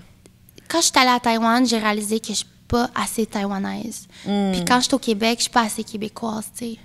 Fait que c'est comme si, genre, je sais pas ce que je suis, tu comprends? Ouais. Genre, si j'y pense trop, là, je capote. Ouais, puis t'es comme, mais, tu sais, je sais que je suis moi, puis j'ai pas besoin d'avoir une étiquette, oh my God, t'es ci, t'es ça, mais c'est juste que je serai jamais 100% quelque chose. Fait que c'est difficile de me comparer puis de comprendre. Fait que là, ça vient un peu la même chose, tu sais. Là, je me rapproche de Montréal parce que qu'est-ce qui est le mieux pour moi puis pour mon copain, mais là, je serais pas assez montréalaise, tu sais, on dirait qu'il y a comme toujours de quoi il faut que j'adhère. Je suis tout le temps en train de courir après adhérer à quelque chose, puis je suis pas capable de trouver... Tu sais, j'ai toujours trouvé ma sécurité dans le fait de ressembler à un lifestyle que j'aimais. Fait que, mettons, j'étais jeune, là, je me fiais vraiment gros au film pour, comme, être qui je suis au secondaire. Ouais. Là, après ça, en vieillissant, OK, je suis capable de voir, OK, bon, moi, je suis créatrice de contenu, je regarde le bassin créateur, je m'identifie à telle personne, OK, ça veut dire que je suis sur la bonne voie, là, je fais telle chose. Les entrepreneurs, la même chose. Je suis pas capable de, tu sais, pas m'associer moi-même, pas m'étiqueter, puis souvent, c'est comme, ben, c'est pas la mode du tout. En fait, c'est quelque chose qu'on devrait faire, pas s'étiqueter, pas se mettre dans une boîte. Mais moi, je suis bien dans ma petite boîte, tu comprends? Ouais, c'est ça. C'est comme s'il y a une partie de toi qui veut pas s'étiqueter parce que, justement, t'es comme... I'm who I am. Mais comme après ça, t'es comme, OK, non, mais c'est peut-être parce que c'est c'est facile un peu de se dire comme, OK, moi, je fit in là-dedans, moi, je suis ça. Genre, c'est facile de se mettre un label. C'est comme si ça apporte une certaine sécurité, je pense, aussi. Vraiment. Puis, tu sais, on dirait que tu caches, je sais pas pour toi, là, mais mettons, quand tu étais jeune, exemple, je sais que tu aimais beaucoup gamer. Hein? Ben, en vieillissant, c'est pas ça que tu vas dire quand tu vas rencontrer quelqu'un, mais tu sais, nos trucs qu'on faisait quand on était jeune, c'est vraiment ça qui nous stimule puis qui nous rapporte des bons souvenirs parce qu'à ce moment-là, la vie était tellement simple puis c'était tellement facile. Fait que moi, j'ai comme pesé là-dessus puis j'étais comme, non, moi, c'est pas vrai que j'étais une petite geek puis c'est pas vrai que c'est ça que j'aimais faire, là. J'étais enfant unique, fait que moi, j'aimais ça jouer au Game Boy puis, tu sais, passer du temps dehors ou, je sais pas, des affaires qui ça avait pas de l'air de tout ça quand on me regardait parce que j'étais une petite fille douce avec une petite voix. Puis en vieillissant, là, je commence plus à accepter certaines parties de moi puis ça me fait du bien. Fait que je sais que c'est ça la voix qu'il me faut pour me trouver. Je pense que dans la vie, c'est peut-être quétaine à dire, là, mais aussitôt que t'acceptes les parties de toi, puis je trouve que ça va dans le même sens aussi pour tout ce qui est des complexes. Aussitôt que t'acceptes les parties de toi que t'aimes moins, c'est là que tu te sens le mieux. Mais comme c'est tellement un long processus, puis c'est tellement long et complexe, fait que comme, je sais pas, tu sais, on dirait que je me rappelle justement quand j'étais jeune ado, puis on dirait que j'avais de la misère à accepter justement le fait que mon père était âgé. Puis là, éventuellement, j'ai juste réalisé que c'est cave, là, comme, tu sais, c'est mon père, là. Tellement. Fait que je l'ai juste comme accepté, puis j'ai juste, tu sais, appris à vivre avec, là, puis appris à profiter de la vie aussi, parce que, tu sais, le fait de perdre un parent aussi jeune, tu le dis un peu tantôt, là, mais ça fait juste réaliser à quel point chaque instant compte, puis à quel point la vie ne tient qu'à un fil, puis comme next thing you know, t'es rendu âgé, puis c'est la fin de ta vie, puis... Fait qu'il y a tellement des affaires qui peuvent... Tu sais, qu'on prend comme un big deal, mais c'est un peu plus insignifiant qu'on le croit. Puis c'est juste correct, il faut se valider de se sentir de même. Mais à un moment donné, tu m'avais montré une vidéo de Mimi Bouchard qui, elle, avait comme des petits boutons là, sur les bras. Puis elle s'est juste visualisée en train de plus les avoir. Puis c'est exactement ça que j'ai fait pour mon acné dans le visage. Je me suis regardée dans le miroir. Je savais pas que c'est ça que t'avais fait. Ouais. Tu sais, c'est sûr, là, je vous dis pas que c'est la recette, là, genre, je prends ma pilule, puis tout ça, fait que ça a comme aidé. Mais je me suis regardée, tu sais, à un moment donné, là, t'as mal, parce que t'as de l'acné, là, puis ça fait mal. Puis tu te regardes dans le miroir, tu prends des bonnes respirations, tu te regardes, puis tu te dis à quel point, tu sais, sans te le dire à voix haute, ou tu peux aussi, là, puis tu te regardes, puis tu te dis, mais je vis, je suis belle, je suis en forme, j'ai ci, j'ai ça, comme, c'est pas grave. Puis, tu vois, là, de plus en plus, quand je l'ai accepté, ça m'a tellement fait du bien. C'est parti, genre, vraiment à cause de ça. C'est fou. Je savais pas que tu avais fait de la visualisation un peu pour, peut-être pour ça. Oh my God, c'est fou. Mais tu sais, les respirations, le fait de se regarder, puis faites l'exercice, c'est bizarre. Mettons, tu te maquilles, là, après ça, tu te regardes dans le miroir, puis là, tu focuses sur toi. Là, tu te regardes toi-même dans les yeux, là, ça fait peur. Ouais, c'est vrai. Un peu comme quand t'es saoul, là, souvent, ça arrive, là, tu checkes dans le miroir, puis whoop, OK, non, on va revenir à la vie normale. Mais fais-le comme, puis regarde c'est quoi qui revient, qui ressort. Est-ce que c'est de la tristesse? Est-ce que tu es fière de toi? C'est comment tu te sens? Puis envoie le message que tu vas envoyer, puis ça va aller dans ton âme, là, je te dis, parce que ça rentre par les yeux. Puis de le dire à voix haute aussi, tu sais. Fait que de se regarder, puis même si tu le crois pas. Ouais, moi, j'ai mon petit bol tibétain, je frappe dessus, puis là, je fais des affirmations à voix haute. Là. Quelqu'un qui passe à côté comme « What the hell is going on here? » Mais comme moi, je fais ça, puis ça m'aide vraiment, là. Fait que, tu sais, juste de dire justement des affirmations comme je suis belle » ou comme « Tu sais, je suis concentrée » ou comme je réussis à faire tout ce que j'ai envie de faire. Tu sais, tu peux dire toutes sortes de choses. Mais aïe, on a eu tellement une belle discussion vraiment profonde. Exactement comme on l'avait dit au début. On savait qu'on allait pleurer. On a pleuré. Mais il y a tellement, on pourrait aller on and on, mais je pense que c'était le fun, on rentrait. C'est ça. Puis, ouais, c'est ça. Mais je pense qu'honnêtement, c'est un de mes épisodes préf juste parce que, à cause du realness de cet épisode. Puis c'est ça, là, je vois le temps qui file, puis on pourrait continuer on and on. Si vous avez aimé cet épisode plus emotional, let us know, puis on va pouvoir en faire plus sur ce type de sujet. Oui, donnez-nous des avis, ça nous ferait vraiment plaisir. Des étoiles, des avis, des commentaires. Aussi, si vous avez des commentaires sur la vidéo YouTube, on va y répondre. Ouais, puis si vous avez relate à certaines parties de nos histoires, tu sais, on a mentionné tellement de détails qu'on n'a jamais mentionné. Puis justement, en y repensant, je suis comme quasiment un peu stressée. Je me demande qu'est-ce que ça va faire de dire autant d'informations. Mais bon, ouais, je pense que c'est ça le but aussi, d'en c'est priver, s'il vous plaît. C'est ça. Ouais, fait que là-dessus, bon ben, merci d'avoir écouté et puis on se retrouve la semaine prochaine pour un prochain épisode. Merci. Merci, bye bye.